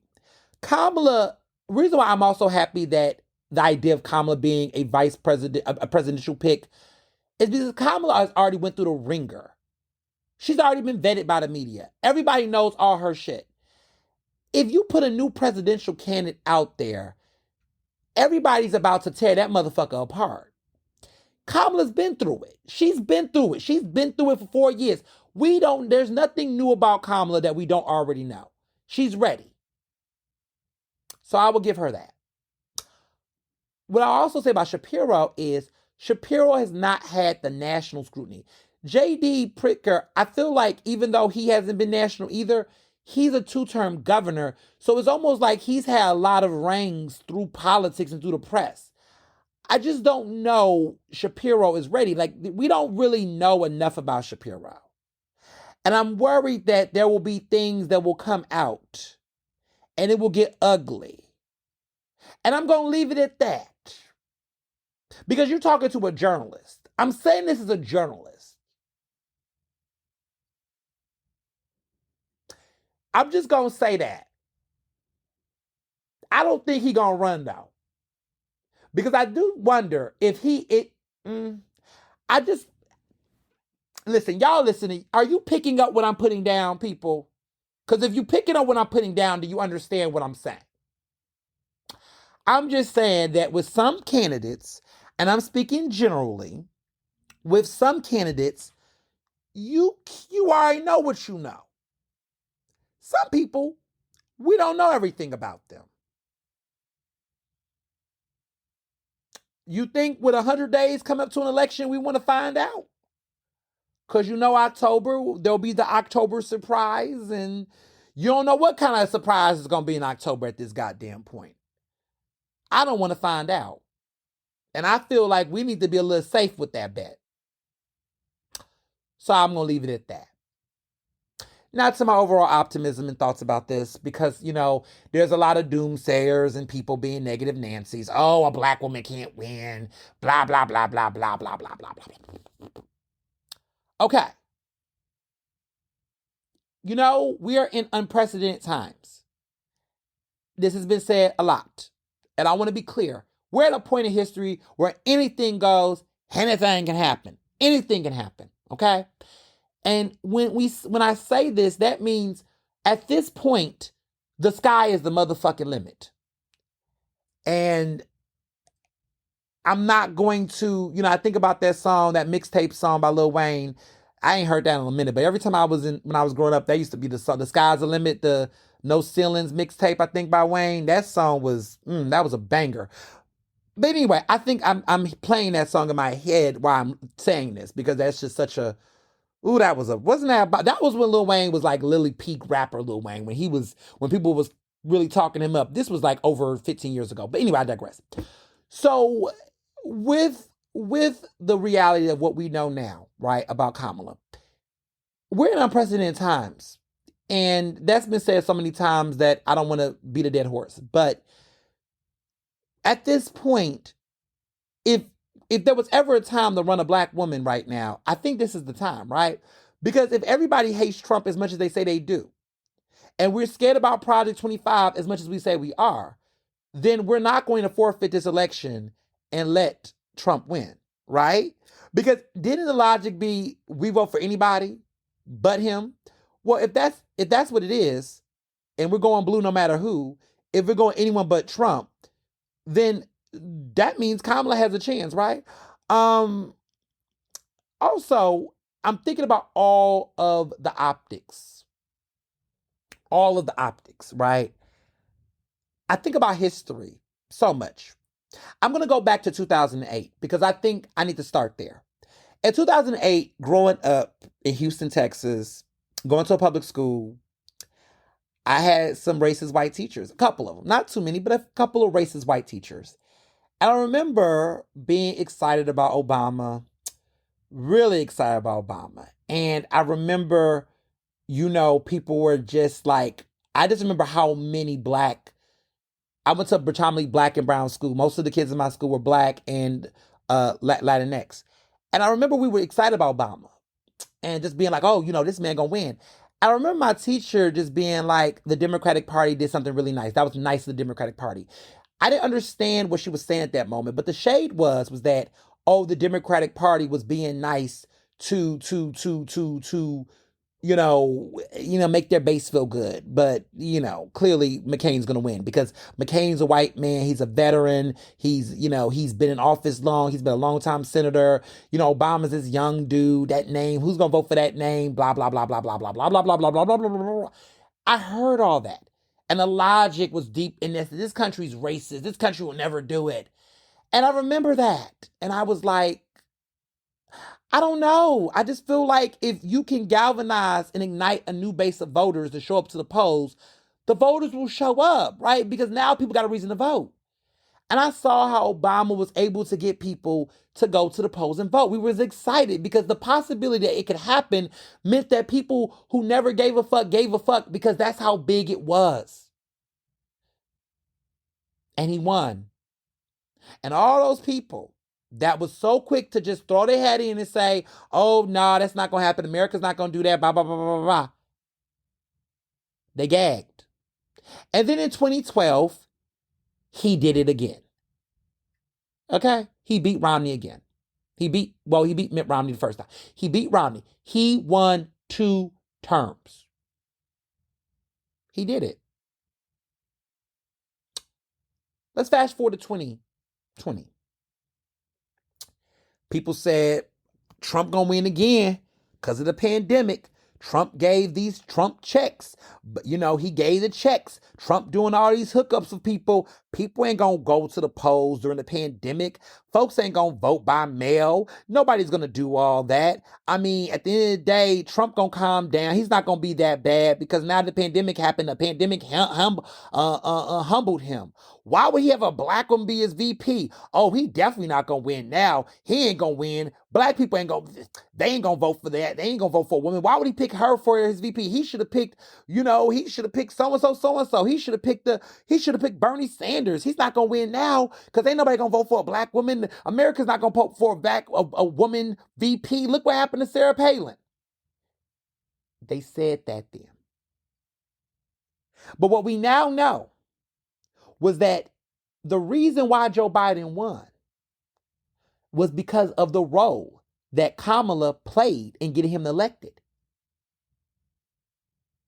Kamala gave Joe Biden a boost in his candidacy. Because we got to remember that when Biden ran in 2020, there was a lot of people still going for the Bernie train. I got to be real with you. I wasn't enthusiastic about about Biden. I voted for Bernie Sanders in the primaries. But there was a lot of people that was still edging out for Biden, and Biden ended up getting the nomination. But there was still a lack of enthusiasm. There was a lack of enthusiasm around Biden in the beginning, and the pandemic happening, and people were saying Biden was too old. Like, I remember all of that talk. And then when Kamala came into the mix, there was a level of enthusiasm from black women and just black voters and just in general that I hadn't seen since Obama. And Biden knew that. And that's why he picked her. And so now I feel like there's going to be a new level of recharged enthusiasm. Because Kamala is about to talk with some sense, some clarity, some reasoning, some maturity that's really going to be very presidential in a way that Trump just not going to ever have and get. And I do have faith that now that the donors got what they wanted in the fact that they did not get Biden as the nominee, that now the party has no choice but to support her, but to go ham. And I have optimism that there is something historical about this. Many years ago on this podcast, I told you that I always believed that at the end of the day, the irony of all this is that a black woman will be the one to end Trump. Now, let me be very clear. In my mindset, I thought that it was going to be Leticia James or it was going to be a black, woman in the courts, right? Because at that time, I couldn't foresee a black woman because there was no black women presidential candidates because it was just Biden, right? But I always said that in this story, I always thought that it was going to be a black woman that was going to defeat Trump once and for all, that was going to end him politically. And I kept trying to figure out where my gut instinct was on that. And there was several precursors, right? That Leticia James was going to do it, or that Fannie, Willis was going to do it. But then in the end, with all these court dismissed trials and all these court dismisses and dismissals, it became clear that the courts was not going to be the one to do it. That in the end, it is going to take black women across America getting communities together, organizing along with the party, and it was going to be Kamala that was going to do the job. And so something in my gut instinct think that there is a divine intervention that in the end, it will be a black woman who will slay the giant. And that black woman will be Kamala Harris. And it's something to be said about the fact that there's been this pattern, and you got to pay attention to this. There's something historically magical and fun and optimistic that I'm having about this, that you've noticed that throughout this moment, it's been black women prosecutors that have been the close to slaying him, and that it's created the precedent to get to this point that Kamala would be in a position to do it. Like, none of this is ironic to me. That it's almost like a coincidence, but it's almost like it's not coincidental either. It's like all of this is almost destined. That it almost feels like there's a destiny to this storyline. That in so many ways it was going to be in these steps in this order. That it was always going to be. And what's even more interesting about Biden's legacy, and the beautiful thing about Joe Biden, that makes this ironic, but also an atonement to his legacy. Because Biden has had that old man legacy where he has made racist remarks, and he has had that the person that got him the presidency was Obama. Because in many ways, it took him supporting a black man for a black man to in turn support him. A black woman was the reason why Biden got elected. Now he is going to pay that favor. That Biden will be the reason through vice presidencies and presidencies that in return, black folks had Biden's back, and now he has black folks back. That in many ways, Biden's ticket to the White House came through a black man. But in the end, it was also the reason why Obama got elected. And at the irony that now today, it took a black woman to get Biden into the White House. Now for him to pass the tone to get a black woman in, the same way he got a black woman into the Supreme Court, that there is something interesting here with Biden and black that is just going to make all of this work. And so I'm paying attention to history. I'm paying attention to something that's bigger than just the mere reality and the doomsdayness, that there is something special and divine and unique about this moment in history that I think if we don't talk about it, remember this podcast, because somebody's going to steal and write an op-ed about it and talk about it, whatever, who knows. But remember that you heard it here, that there is a unique energetic force that has led this to be. And it's almost in many ways that Biden is almost like the modern day Kennedy, where he's had tragedy and that his life has always been full of these triumphs but tragedies, that he's always been the absent-minded, tragic Democratic leader, where throughout Biden's life, it's always been hit with pitfalls, short steps, and tragedies, that he's never been able to get everything, but he eventually do, but he's always been someone who sacrificed to do the better thing, and that's what made Biden great. That history will write Biden off as being the thing that we thought Lincoln was. That in many ways, Biden has done a lot to put black political power in the forefront of the Democratic Party than any other president in our modern era. That Biden has pretty much have continued to fork the important identity of the Democratic Party in spite of itself. And that for those reasons, for him to back Kamala and for this to be his last political wish as a political candidate is powerful.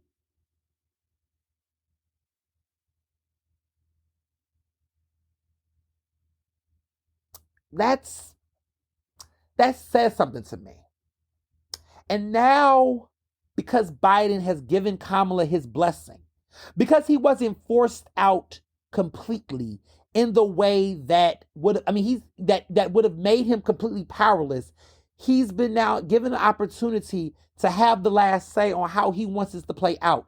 And the beautiful thing about what Biden is about to do, because hold your breath, y'all, it's coming. Biden is about to do the shit. He is about to make it rain. We're about to have lame duck Biden, no fucks given Biden. He's about to lay a foundation so that basically the conversation is going to be nothing but wonderful progressive Democratic gains while Kamala now begins the campaign. He's going to take care of what he needs to take care of in executive office. Kamala's going to be laughing and smiling her way to victory, and we're going to have a good ass time. And there's no coconut trees because what was withheld or what stood can now be foreseen. There's going to be a very beautiful opportunity right now for some real change, and I'm optimistic about that. I'm optimistic about that. That is the thing that's going to keep me going. And that's where I'm at. That's what I see. That's my thoughts. I can't put that all in words on a tweet or a Twitter thread. But for this podcast, that's what I'm feeling right now. I don't know who the VP pick's going to be. I prefer JB Prickster over motherfucking Shapiro. But if it's Shapiro, I guess. Hell, I guess. But I feel like it's going to be between those two white men. Gavin Newsom, I don't see it. Gretchen Weimer, not right now. But I see those two. And maybe, everyone's talking about Andy Beshear. I guess, maybe. He's a wild card. But I feel like those are the two I'm looking at right now. But that's where my optimism is. You know what I'm saying? That's my optimism. Where I'm at.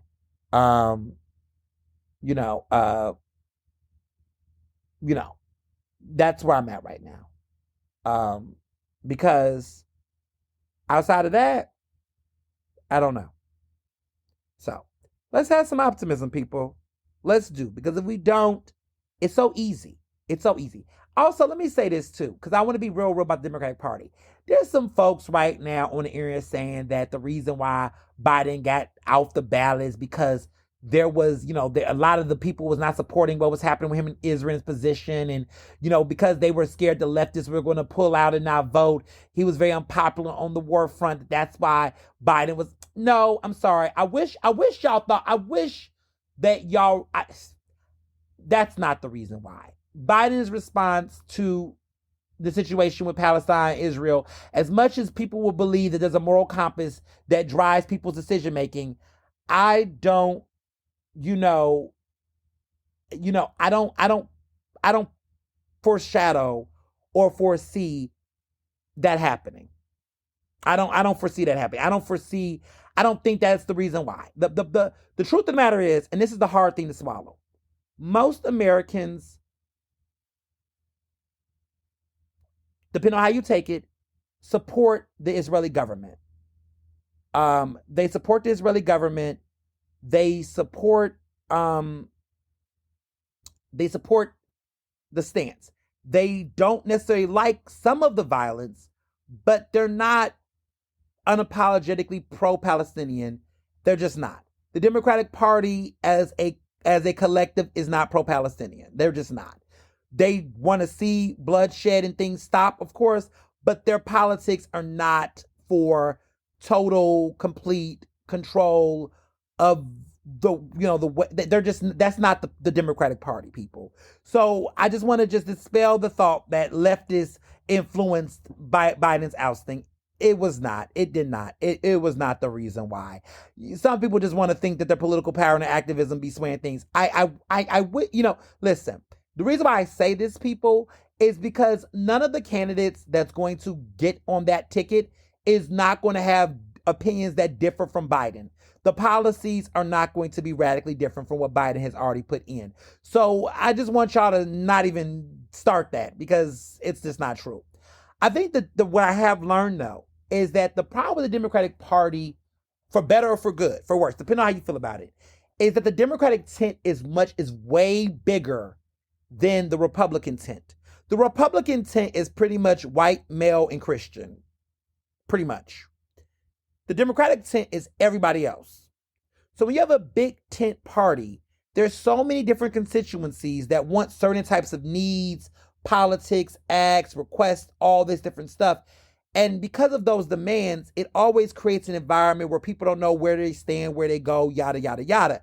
And so the party has to sometimes, pull into populist ideals where they want to speak more to the larger base, which excludes niche audiences. But then sometimes they do speak to those niche audiences. It's a juggle between the parties. So I say all that to say that we oftentimes get so caught up in trying to make every political move or maneuver a certain type of way. And oftentimes it's not that deep. It's not. And so I just want people to have some realistic, sense of scope, because otherwise you can be fooled. Very much so. That's my, that's my sentiment on it. Just take it or leave it, but that's my take on that. So the other things that's going on connected to it, there was an RNC. I kind of like the strategy that Biden dropped out the way he did, because now we're not talking about the RNC as much. The RNC kind of came and went. Amber Rose spoke. Hulk Hogan, Hulkamania did. It was kind of underwhelming. I mean, it wasn't really, the unity talk wasn't really there. The RNC just had this really weird energy. A lot of it was connected to the assassination attempt. But also just underperforming. When Trump picked J.D. Vance, which you all know that J.D. Vance is not an unfamiliar player on this show. You all remember a couple of years back, I talked about a movie called Hillbilly Elegy, which was based off of his New York Times bestselling book.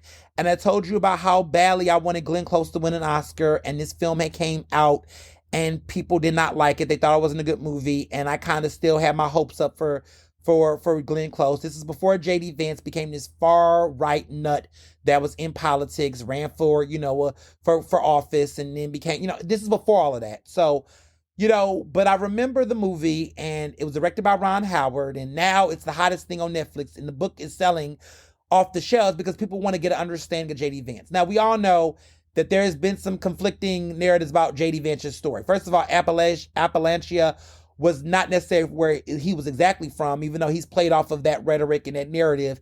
A lot of the story has been questioned depictions, and they're going to poke more holes into it as he runs for VP. We knew this was coming. But, J.D. Vance is a guy who dogged out Trump and said the most made Hitler comparisons, called him all kind of names, and then suddenly got on the Trump bandwagon and drank the Kool-Aid and joined the cult. He's married, as you all know, to an Indian woman who is an immigrant. Her family is and whatnot. And you remember in the movie, the woman who played, the wonderful, beautiful actress that played in Slumdog Millionaire, played the character's love interest in that movie. So it's a brown woman who he met in your law school.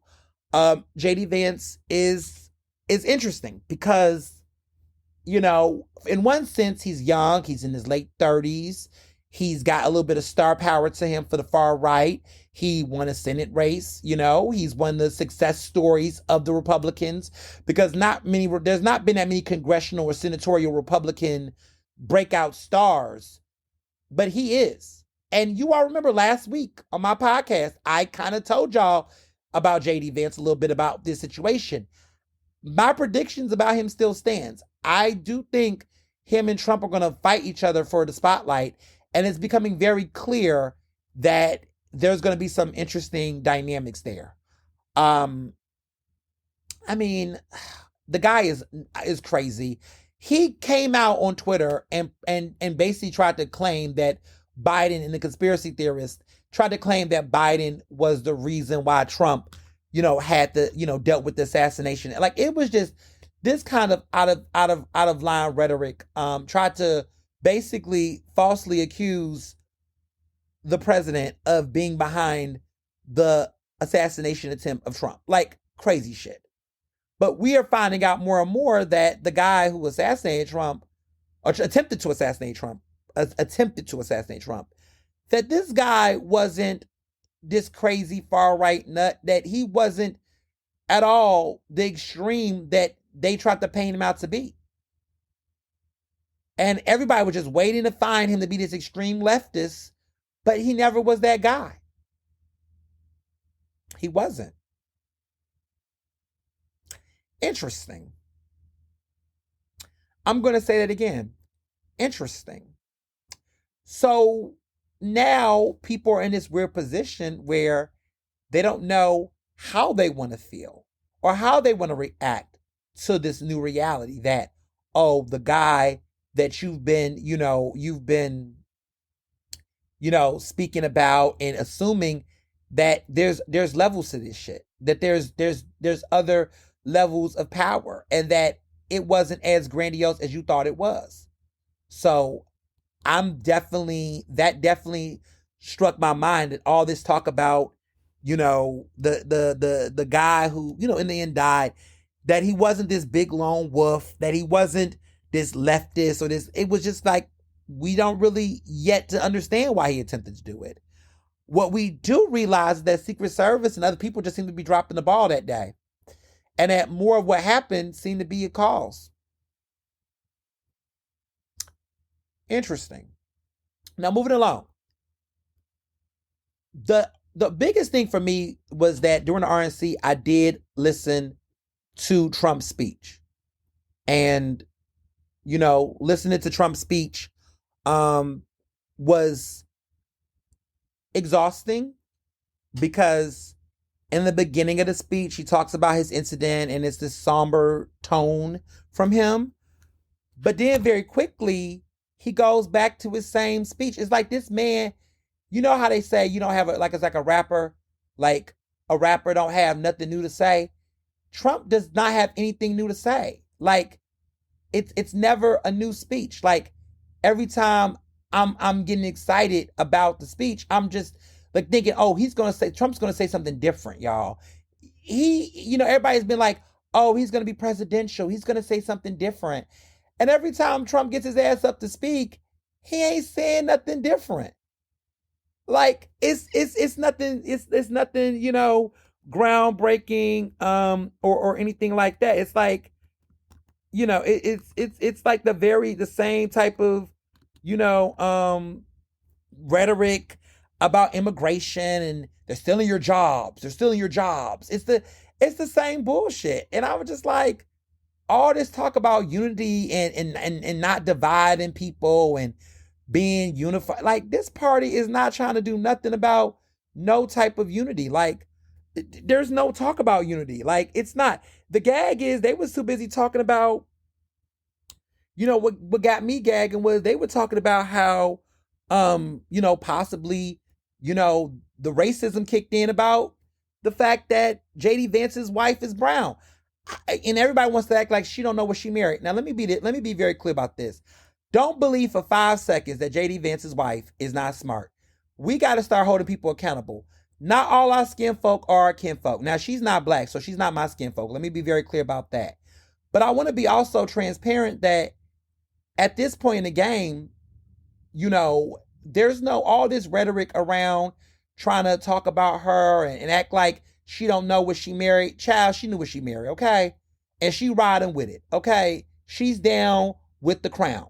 And that's just what it is. So we're not going to keep doing this back and forth, trying to exonerate her. She is what she is. But back to Trump. The speech was boring.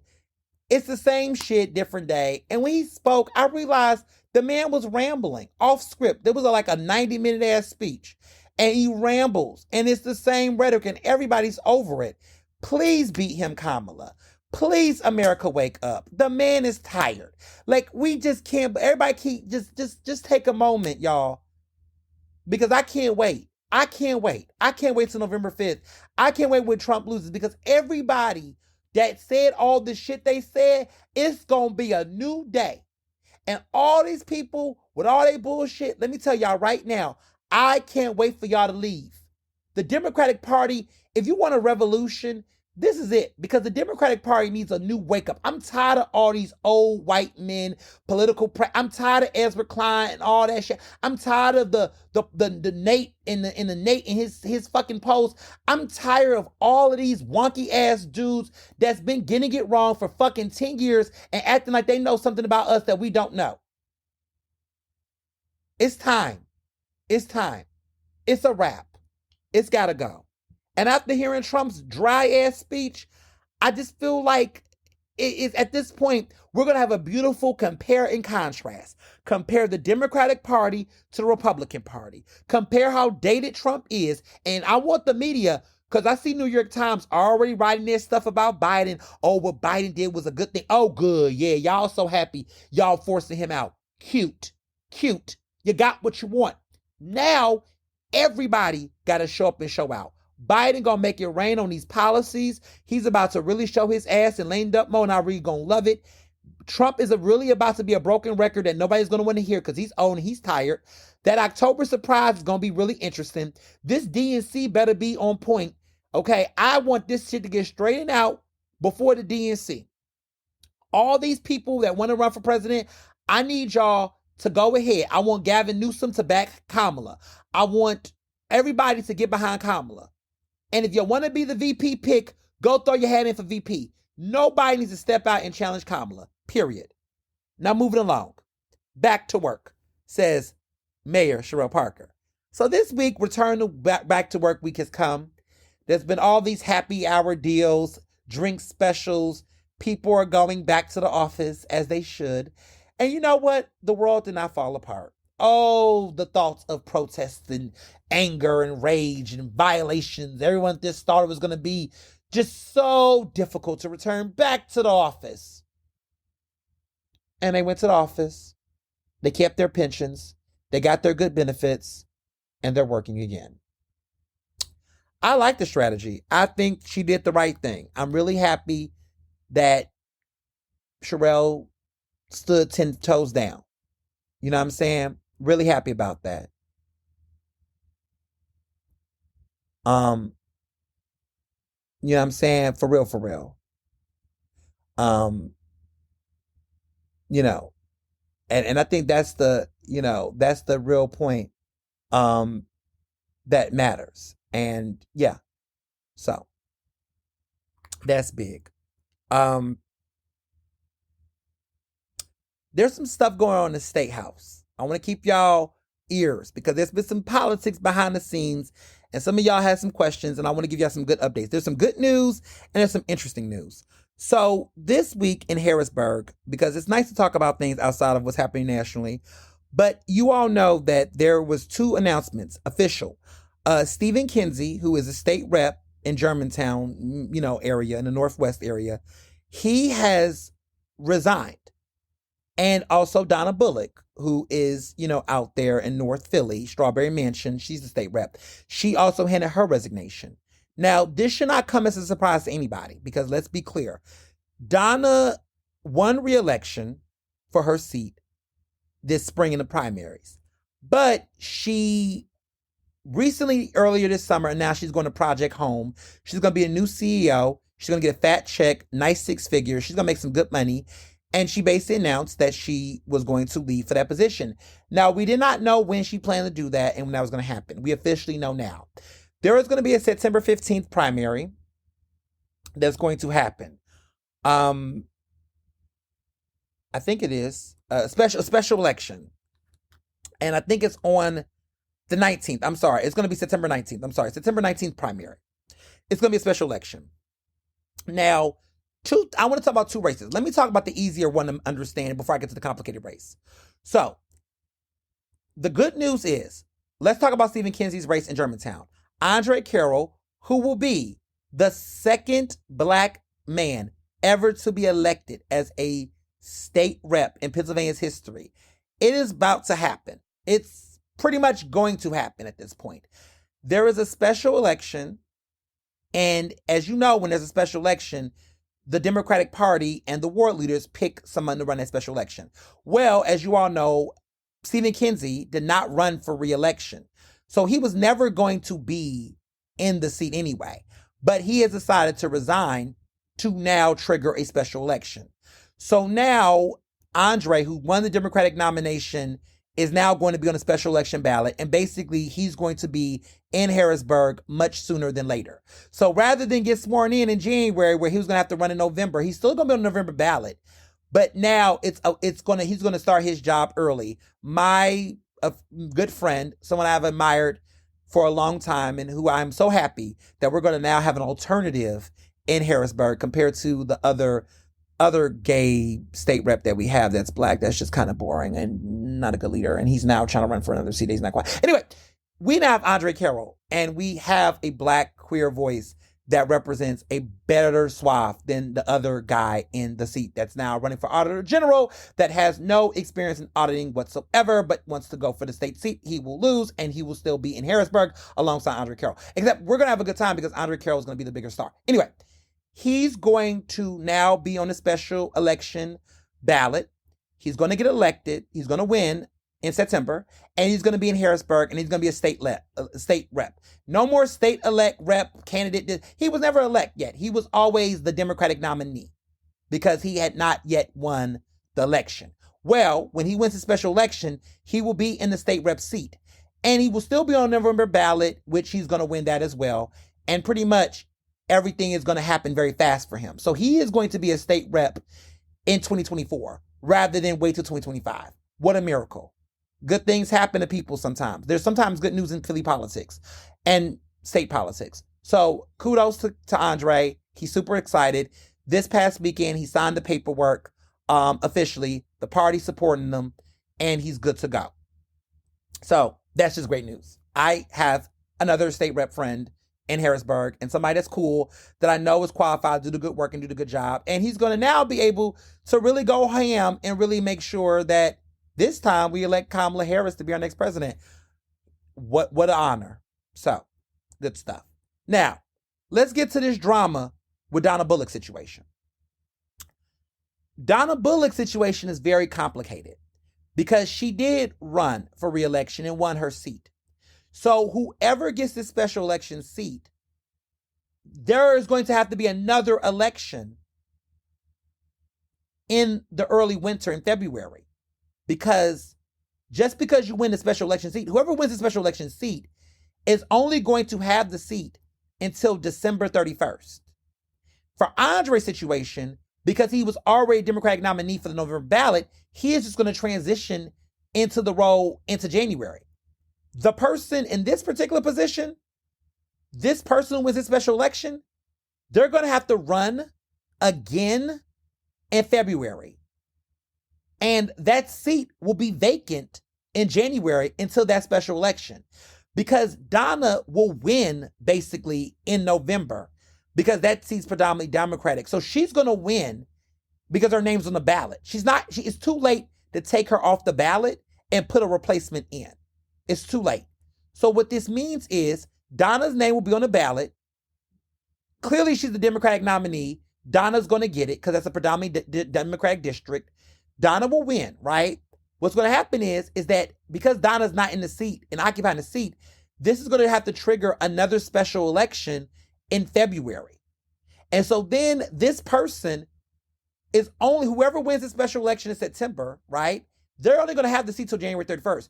They're going to have to run for the seat again in February. Now, let me tell you why this is messy. Donna, we all predicted or thought that the person who was going to succeed Donna was going to be her chief of staff in her office, Odessa. That's the last name. It was a woman named Odessa. Her last name, Odessa. Now, the party decided not to support her. Now, let me clarify the party. The ward leaders did not take Donna's word.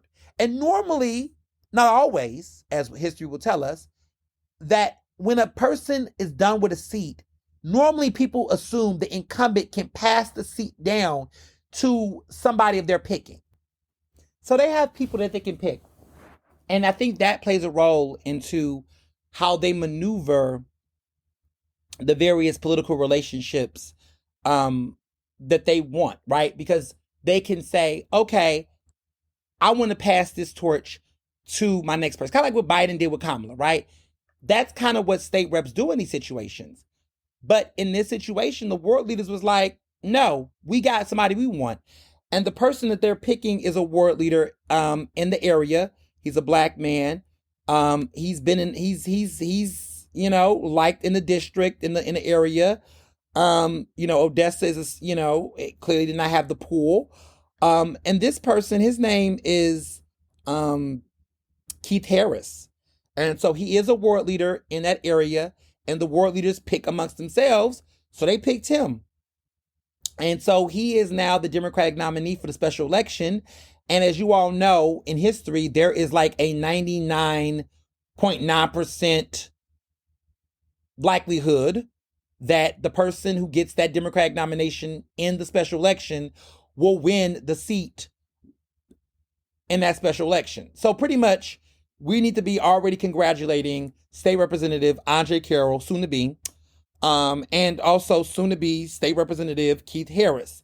Now, Keith is going to have an interesting battle because in February, there will be another special election. And, who knows how that will play out for him in that special election. I mean, it's going to be weird that for only a couple of weeks, this dude's going to have an office, and will voters be interested in just keeping him because he'll be quote unquote the incumbent, or will they be quick to switch? We don't know. But it'll be interesting to follow that. And you all know I will keep you posted on that. But I just want to give you an update about that because there has been a lot of text messages, donor messaging. A lot of you all was asking me about that. And I just didn't want to leave you in the dark. So that's that on that. So this week's Ask Ernest, you all have been asking me this question in so many different ways. And, every week has been very political and very heated and things. But there was a good question someone asked me, and it kind of mirrored something else someone asked because I've been traveling. And you all would just ask me this question on like, how do I prioritize time? And that's and it might seem like a basic question or maybe not. And it's put me into thinking about this a lot because this week, I was, this recent episode, I was on a very great podcast by my good friend, Kelly Mirbot. It's called Hidden Human. And link in the bio, you can watch my great interview that I did with her. That's really recent. That's keeping up with me and my journey professionally and personally and things. And so it's a great way. I mean, for those who listen to Ernestly speak on a regular basis, I love to do podcast interviews about, when people ask me just personal interviews and things like that, because sometimes I don't talk too much about myself directly on the podcast. I do, but then there's also questions that are asked that are not necessarily questions that I even bring up. So if you want to know how I'm doing and just some of the connections between Kelly and I and our friendship and just the wonderful stuff, listen to that great episode. What's cool about it is that it's an audio and video interview. So if you want to see me and my cuteness and all that jazz, there is a YouTube episode, and the link in bio takes you to you can watch the YouTube video. And it's a great interview of just us talking. And I look really good. My skin was on fleek. And she looks fabulous. It was just a really great interview. We interviewed at the Pyramid Club, and it was fabulous. But we did the interview. I talked about it a couple of weeks ago, but the interview is now live and it's out there. So definitely subscribe to her podcast. Her episodes are free as well. And she just interviews some really great people. It's more moderated. It's interview driven. Unlike my podcast, her podcast is a really very formulaic structure with interviews and inspiration.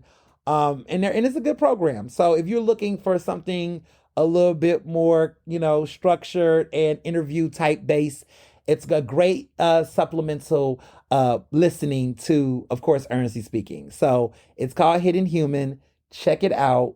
And it is up. So balancing time. It never gets easy. But I have created new rules for myself in the past year or so.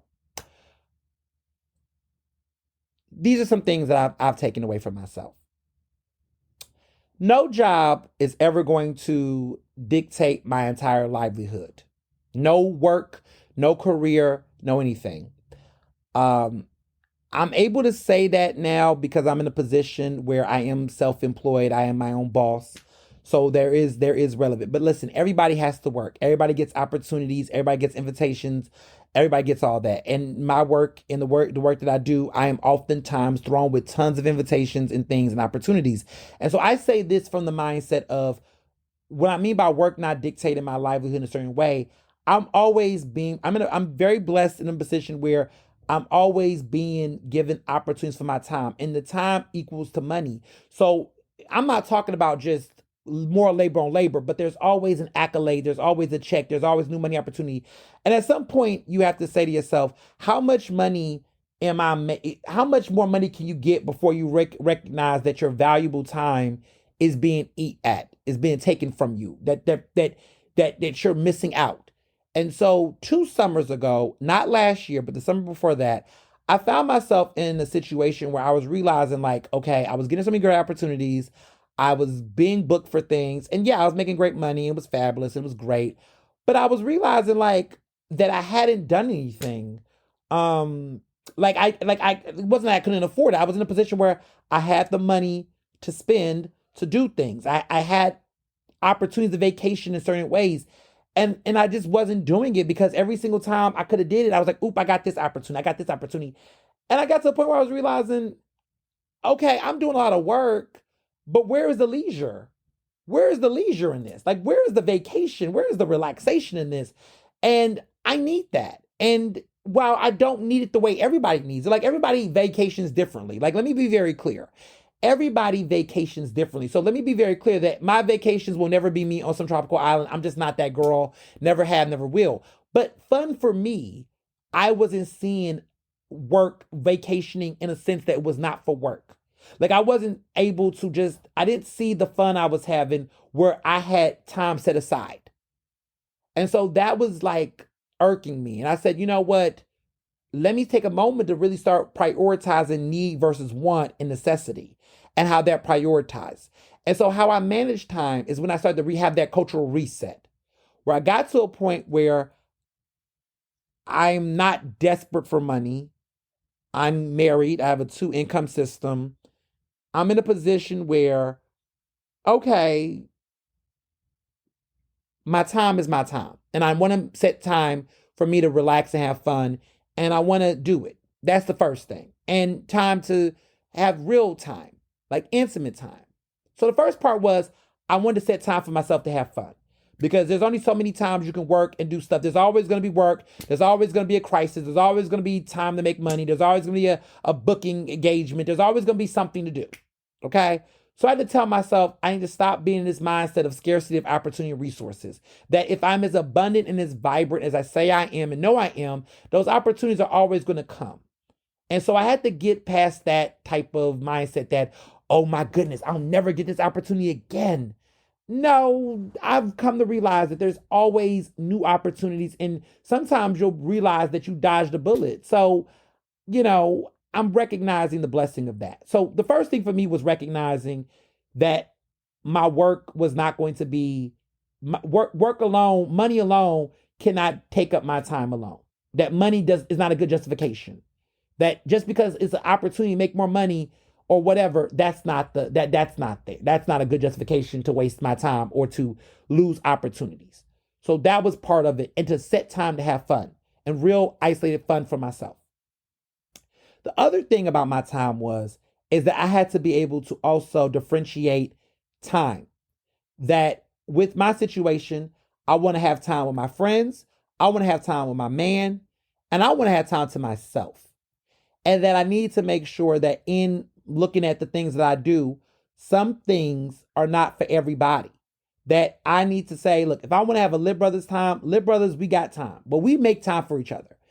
But then that being said, there's time that I need to have where I just want to be with my husband. And I want to make time to make that fun and do what I want to do there.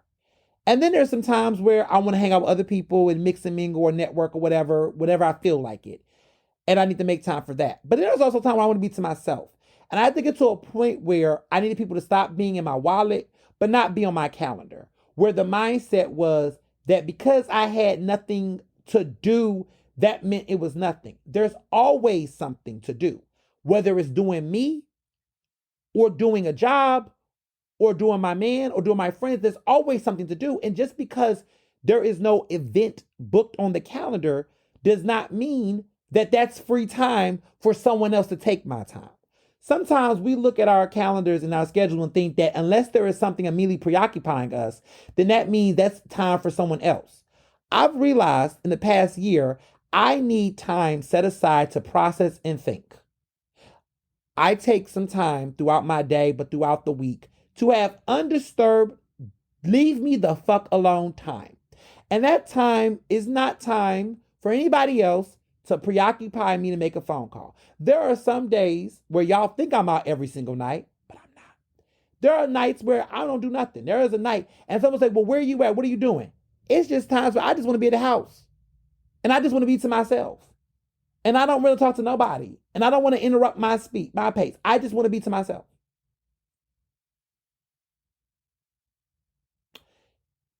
That's what I've had to do. That's where I had to be. And there's times where I've learned more and more that you don't have to justify your time in that regard when it comes to certain things. Because sometimes you can feel like, oh, my calendar this, my calendar that. Now, when it comes to maintaining relationships and things like that, you should definitely, if these are people you like and you care about, you should definitely make time for them. Like that, I'm for. Like I'm gonna always make time for friends and create opportunities to do that. That I do. But for everybody else in the world and every other opportunity and every other thing, I'm getting to a point where I don't owe explanation. I'm not free today. Oh wow, what's going on? Nothing. Do you want to hear the answer? Nothing else. Do you want me to say I don't want to go? Like when a person tells you, oh, I can't make it that day, don't ask me what else is going on. Unless you want your feelings hurt. Because I had a person who's in PR, he's annoying as hell. One time was like, oh, we're having this event. I just didn't want to go to the cattle call. And they were like, well, what's going on? What's happening? Nothing. And I think they felt that because the answer was just because I don't want to go to your thing doesn't mean that something else is preoccupied my time. Maybe I just don't want to go. And that's okay. And you don't want to hurt people's feelings. You don't want to say you don't want to go to something, but don't put me in a position. First of all, I'm not going to lie, but don't put me in a position where I have to explain because I don't need to explain with people that are not matter. And so being in this media industry, people always want to feel like you gotta like your life is every single thing, every event, every this, every that. You gotta when you've been to many, you've been to them all. And so for me, it's been about having a reason for myself. What do I want to get out of it? Because sometimes we just don't take the time to process why we do things. Well, why do I want to go to this dinner? Why do I want to go to this event? Why do I want to hang out with so and so? There's a reason for me. And when you get to a point where you just start going through the motions and just doing things based off of other people's wants and predicaments and pressures, then it becomes so overwhelming. And then it gets to a point where you're missing out on real time that you really can set for yourself or real memories. I didn't work too damn hard to get to a point in my life to now not be able to have fun the way I want to. And so I'm at a place in my life and where I'm at where I'm comfortable with my success. I'm confident in my opportunities. I'm at a place where I know that if I say no today, I can get a yes tomorrow and the day after that, and that it's okay to say no to things that inconvenience you. Like not inconveniencing yourself for everybody and everything. Because what's funny is I have also realized over my years that as much as people have inconvenienced me and I've shown up for certain people, they don't inconvenience themselves for me. Some folks. And I'm not talking about my friends. No, I'm just saying, like, you find yourself in situations where you're like, well, when is that time that I needed to have company? Or I needed to have people show for things. Somehow everybody else had 1,000 other things going on and couldn't show up for me when I needed them to. So I'm not saying the word selfish. I'm just using the word mindful. That I've learned to be mindful for the shit that matters to me. That it's no beef because everybody in life is, no one's entitled. Because when I do something, I give something, I'm not one of those people that take it back or say nothing. I don't regret no favor or anything I do for people. Let me be very clear about that. Anytime I've done something nice in the world, I don't regret doing it because it was out my heart and it was what I meant to do. But for me, I've come to understand that I also cannot always have to be the one to be available. I can also be the one to say no to some things. I could also be the person that don't have to off the inconvenience myself at the last minute, because at the same time I got to recognize who's doing what for me and how to channel that. And sometimes reciprocity is very important. And so these are the things that I've just learned through time that has let me be a better person at peace, to not just be so in animosity, to not build up resentment, to not find myself feeling played and slayed. At this point in your adulthood, for my folks that's in their early 30s, late 20s, you getting grown, some of y'all in y'all 40s, you got to get to a point where you got to stop playing yourself and get real with yourself and get real about what's showing up and what's feeding you and what's not. I got certain people where they call me, I show up. I do what I do because they good people. And I know they will do the same for me. And there's some people I look at, and I'm not saying they friends, but there's some people where it's just like, when I have it, I'll give it. But if I'm really not up for it, I'm just not going to exhaust myself. And I think the reality is the inconvenience part. There's some people I will inconvenience myself for. And there's some people I'm not going to inconvenience myself for. Point blank, period, the end. And that's what I'm recognizing and learning out here. You know, that's what I'm recognizing out here. You know, because that's where we need to be. That's where we need to be. Period. So moving along, movies. I didn't do too many movies this week because I've been so big on my vacationing. But I did get a chance to check out The Lady in the Water, which is with Natalie Portman. Y'all know I like Natalie Portman. I enjoyed this. It's based off of a great book. The Lady in the Water is a very great series. I highly recommend it. Some people think it's boring. I don't feel that way because there is, a black woman in the film that is doing her thing and killing it. And her name is Ingrid Moses, who is phenomenal. A lot of people have had different thoughts about the film. I love it. And it's called Lady in the Lake. That's what it's called. It's called Lady in the Lake. I thought about this movie called Woman in the Water, whatever. It's called Lady in the Lake, and it's on Apple TV.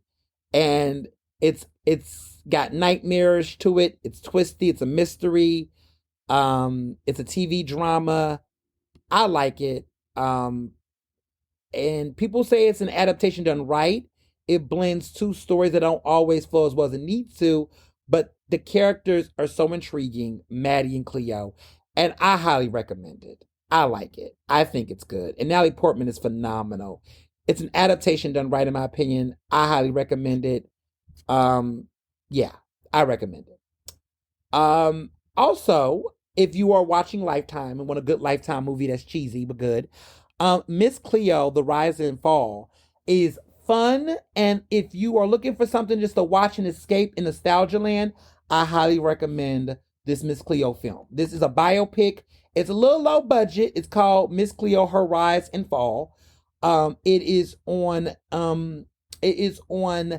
Lifetime. DVR it, check it out. But it is fire. I'm interested in it. It's a fun film. So, if you get a chance to watch it, watch it. So what's funny is that I slipped up. It will come out on August 10th. It is not out yet. So I just told myself, I saw it earlier before it came out. I thought it was out already this weekend. Oops. Well, it comes out August 10th. The trailer is out now. DVR in advance. I'm telling you all, it is good. It talks about her rise to fame before she was forced to defend her reputation and escape financial devastation. Now, there is a Miss Cleo documentary on HBO that came out about a year or so ago. Go watch that Miss Cleo documentary on HBO. HBO, it's called Max now? Max. It's called Max. Just watch it on Max. But it's very good and will prepare you to enjoy the film. Or maybe what I would recommend, maybe as a supplement, watch the Lifetime documentary first, not the documentary, the biopic, the film first, and then watch the documentary afterwards so that you can be able to compare and contrast the facts and findings and details. Because I feel like if you watch the documentary first, you might get bored with the movie because you're going to miss the surprise elements of the film. So I would say watch the movie first, then watch the documentary. So, or if you're somebody who wants to be nosy and get ahead, watch the Miss Cleo documentary first and then watch the movie. But either way, I thought it was fun. Great acting. The woman who plays Cleo is a black actress. This is Robin, the Lady of Rage, Allen, a hip hop, icon. She plays Yori Dale Harris, who is basically Miss Cleo. And it's very good. It's very phenomenal. Lady of Rage eats. Robin Allen eats in this performance. I was very impressed. So, yeah. Also, Jennifer Lopez is about to turn 55 years old. She's having a Bridgerton party at the Hamptons. 55, J-Lo? Okay, Holly, I see what y'all doing. Music, what can I say? Eminem's album has now dethroned Taylor Swift's 12-week run on the Billboard charts. A couple of you all listening are happy about this, but are you happy that it's Eminem? Just saying. Eminem has the number one album in the country.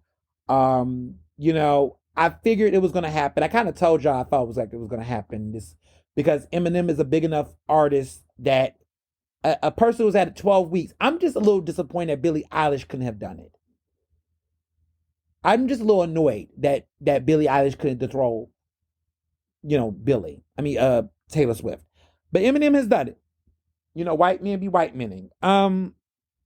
His Slim versus Slim Shady or whatever shit it was, Marshall Mathers versus whatever that crap is, it's number one. It sold 260 something thousand album equivalents. It is what it is. But on other news, Trouble in Paradise for Katy Perry. Now Kendrick Lamar, just got back on the number one charts for last week. They Not Like Us after that music video came out. But Katy Perry's having a hard time.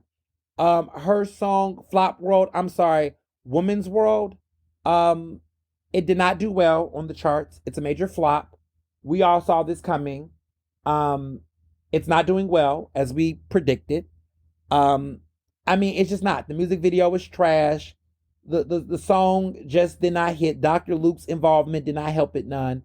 And apparently Katy Perry is in panic mode because the fans are just not really here for the music. And we knew this was going to happen. And the reverberations of Me Too plays out in different ways in this industry. And Katy Perry, it's just not happening. I really feel like Katy Perry should have left it back in 2016. Like, the 2020s have not been good to her on this music tip. Like, she's a relic. She was a moment. She was a 2010s. That was Katy Perry her best. This transition. Like, she's not a Mariah. She's not a Beyonce. She's not a Taylor Swift. She's not a Lady Gaga. She's not a Rihanna. Where you can just keep moving through the decades and keeping. She doesn't have that. And there's some artists that just stay back in the decade. Like, they just don't come with you. You know what I mean? Like, Taylor Swift was with us in the 2000s. She's with us in the 2010s. She's in the 2020s. Beyonce's been with us in the 90s, the 2000s, the 2010s, the 2020s. Like, these girls are still got number one hits on the charts. They still got albums touring the chart. They're still doing it. She doesn't have that. She's not one of those artists. And so I don't know what to say about her at this point. But I just don't get it. It's going to be another flop. Now to TV. Outside of watching my reality TV, dumping my head into messy reality TV, I've been the Emmy nominations. They're here. They're here, y'all. Emmys are here. Not surprised by that many nominations. Most of the nominations we kind of predicted, like, I knew this was going to be a big year for The Bear. We knew The Bear was going to have a big moment. The Bear has the most nominations than any television comedy in history. It's now have surpassed 30 Rock, 23 Emmy nominations this year for The Bear. Um, Interesting. Shogun has the most nominations, which I kept telling y'all about Shogun. Um, I kept telling y'all that Shogun was going to be the big one. This is a big year for FX. FX, is dominating. It seems like streaming platforms ain't taking over everything just yet. Um, but Shogun is the big one. Shogun has 25 nominations. The Bear has 23. And it's on FX. The Shogun is interesting. They have all the major categories, all the acting categories. There's also other ones like, The Crown, is back in the mix. Also Baby Reindeer has 11 nominations. I was shocked that Baby Reindeer, the lead actress in Baby Reindeer, did not do as big as I thought. I thought she should have been a nominee for Best Actress, but Richard Gadd, who was the actor, got nominated, and the man who do I want to? I mean, at this point, baby Ranger's bound, but the creepy man who rapes him gets a nomination. And this is the limited series anthology category. But yeah, she didn't get nominated. But I think that was it's been a competitive year. Kate Winslet didn't get nominated. Emma Stone didn't get nominated. It's interesting because the lead actress comedy category, Selena Gomez, finally got an Emmy nomination acting. And she just won acting award at the Cannes Film Festival, Best Actress at the Cannes Film Festival. She won for a film that's about to come out very soon. Selena Gomez is doing it in the acting world. Her music, wasn't my cup of tea. I liked her older music. I like Come and Get It. I ain't gonna hold you. Come and Get It was a bop. But, her music's been kind of, a little whatever. But this acting has been good for her. You know what? She always was an actress. Let's not forget she was in Wizards of Waverly Place before she did music. Then she did music, but now she's going back to TV. And it looks like she should have always just been an actress. Because a lot of people forget Selena Gomez was an actress on a hit show on Disney Channel. She was a Disney Channel star. And then she decided to do music, and then that kind of had a moment. Then she dated Justin Bieber, so that kind of made her hot in music. But then she got back to acting, and her acting is good. She's very good in that murder mystery show. Meryl Streep nominated for Best Supporting Actress in the same show with Selena Gomez, which I'm happy about. I mean, we all love Meryl, but I really want, which I don't know if it's going to happen, but Selena Gomez is hot right now. She's dating, Benny Blanco, which is interesting. But she's on this show, Only Murders in the Building, and there's a lot of other people who are getting nominated in that category. Divine Joy Randolph, who just won an Oscar, is also nominated in that category. I think it's featured guest actress. I think she is. You also got Olivia Colman nominated in those categories. Also for The Bear, a cool surpriser. The lead black actress got in lead actress now. She's not supporting, which I told you all. So she's going to be going against in lead actress. So that lead actress comedy category is fierce because there's a lot of major contenders in those categories, and I don't know how to process it.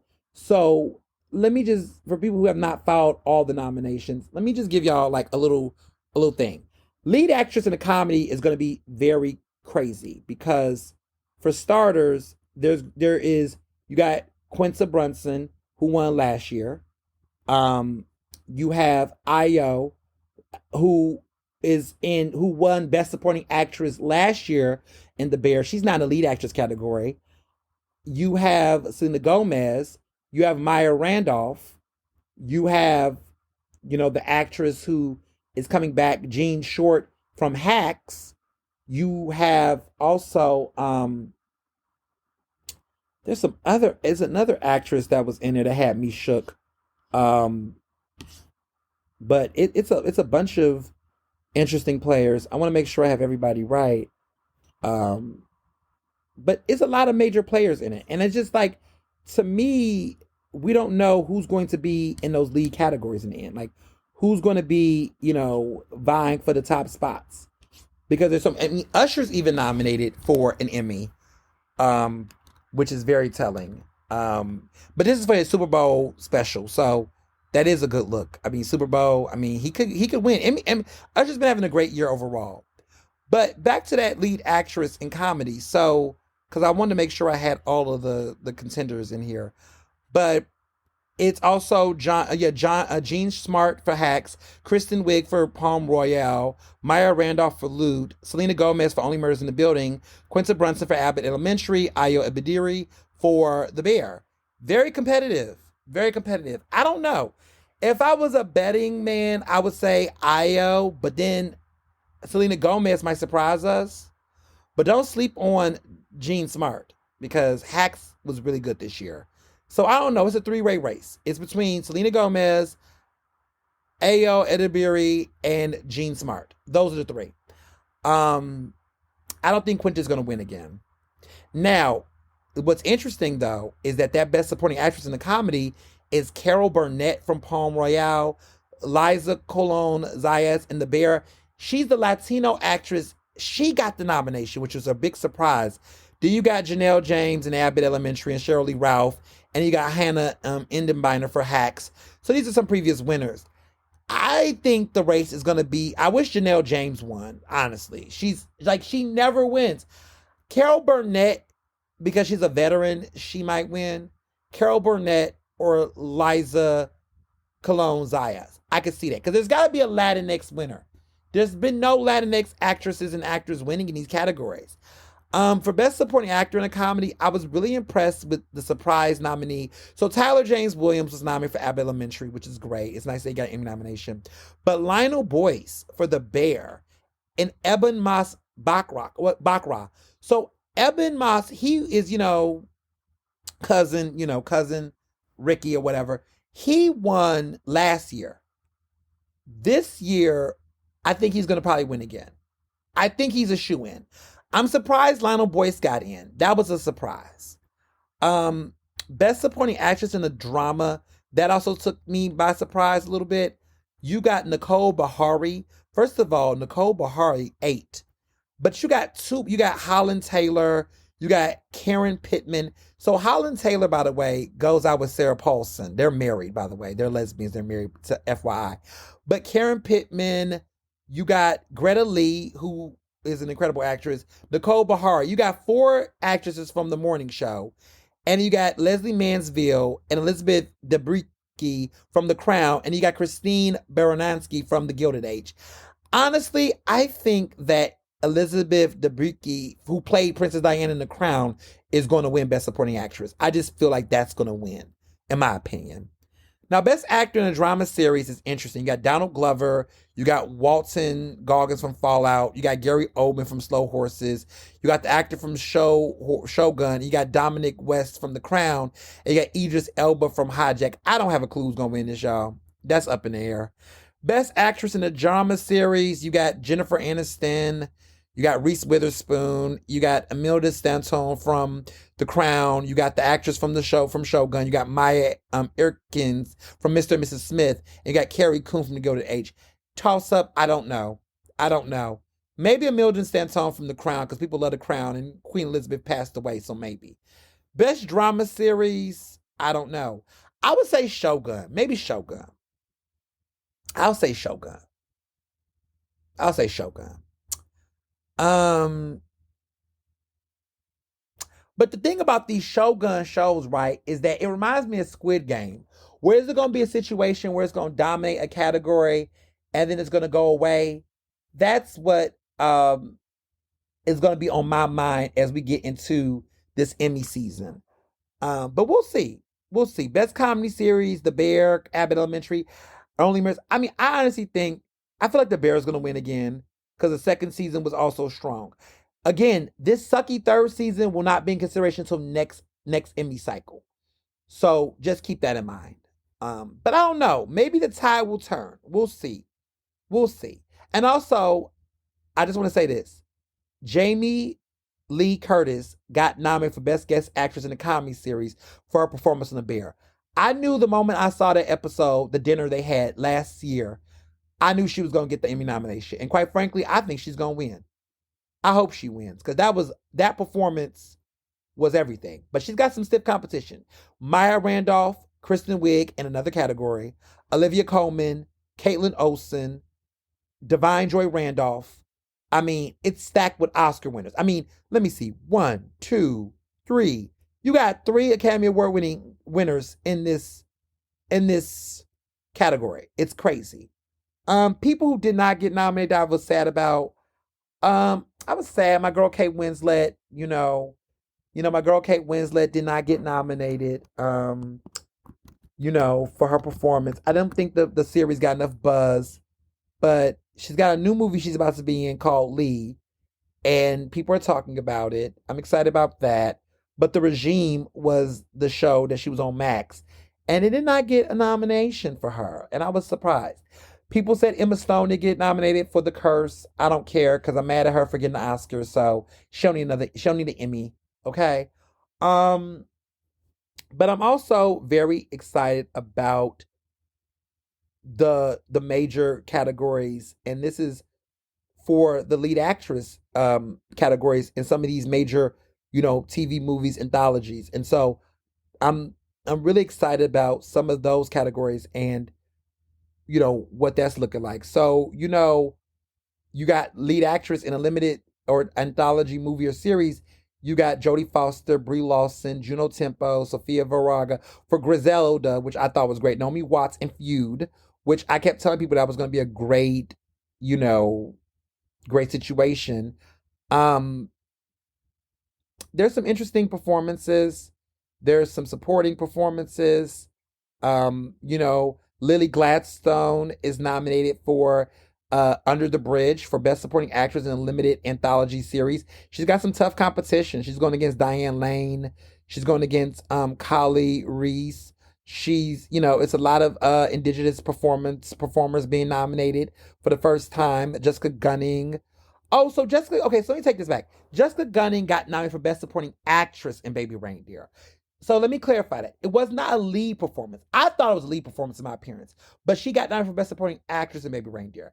Okay, so Lily Gladstone got some competition because I was trying to figure out, did they snub her? She didn't get snubbed. She just got put in Best Supporting Actress, which she has a really strong shot of winning. Honestly, I felt like she should have been nominated for Best Lead Actress, in my opinion. I thought that was a lead performance, not a supporting. I feel like there's some category fraud here, people. But she got the nomination. Okay. There's some tough competition. Now, you got that. You also got Aja Naomi King, who's in Lessons in Chemistry, which is a great Emmy nomination because Lord knows I've wanted her to be nominated because she was great in How to Get Away with Murder with Viola Davis. So she's now still doing her thing on TV. Lessons in Chemistry is a great book, by the way. Nava Mao, who's a trans actress, she's nominated for Baby Reindeer. She was a trans actress in the film. She's nominated, which is beautiful. She was good in the show. She played a trans woman, and she became the first trans woman, with her performance, to be given a supporting actress nomination. Other actresses were guest nominees, but she's the first to get in that supporting actress category. Lorraine Cox was nominated for best guest actress, but she's getting a strong, she's she's not the first trans woman to be nominated for a performing category. Laverne Cox is the first to be nominated for Orange is the New Black. But in this particular category for supporting actress, she was. So it's great to see trans actresses continue to get nominated in these categories, and that's a good win, a good situation altogether. Um, if I was to pick what's going to win Best Limited or Anthology Series, it's Ripley, True Detective Night Country, which also got Jodie Foster nominated in that category for Best Lead Actress. I'm going to say Baby Reindeer. I think Baby Reindeer is going to win. Um, I don't know who's going to win Best Actor. It would be nice to see, in my opinion, Richard Gadd for Baby Reindeer, because, he played himself. But we don't know. We'll see. we'll see how it plays out. But yeah, this has been quite the episode. What am I gearing up for this week? Child, listen, I'm staying glued to the tube like you are. Got some nice restaurant events coming up. Going to enjoy some really fun time out to enjoy some restaurants with some friends, catching up. You know, taking it easy. You know, taking it easy and seeing what happens. As always, you know what I mean? That's all I could do. Predictions come, predictions go. We'll see how it plays out. It's been a great podcast as always. Season 7 has been doing this thing. This is the second episode. 7 is my favorite number. Lucky number 7. So I feel like this season is just going to be a great season because of just everything. I mean, the election's going to be in this season. Everything's going to be in the season. So it's going to be quite the season. Episode 2 already has proved that. And it's been a great time so far. So, and as always, be well and be best. Ernestly Speaking is recorded in Philadelphia, Pennsylvania, and can be found on Apple Podcasts, Google Podcasts. To stay up to date with the latest on the show, follow me on Facebook, Twitter, and Instagram at Mr. Ernest Owens. Use the hashtag Ernestly Speaking to tell me what you thought about this episode, and check out my website at ernestowens.com.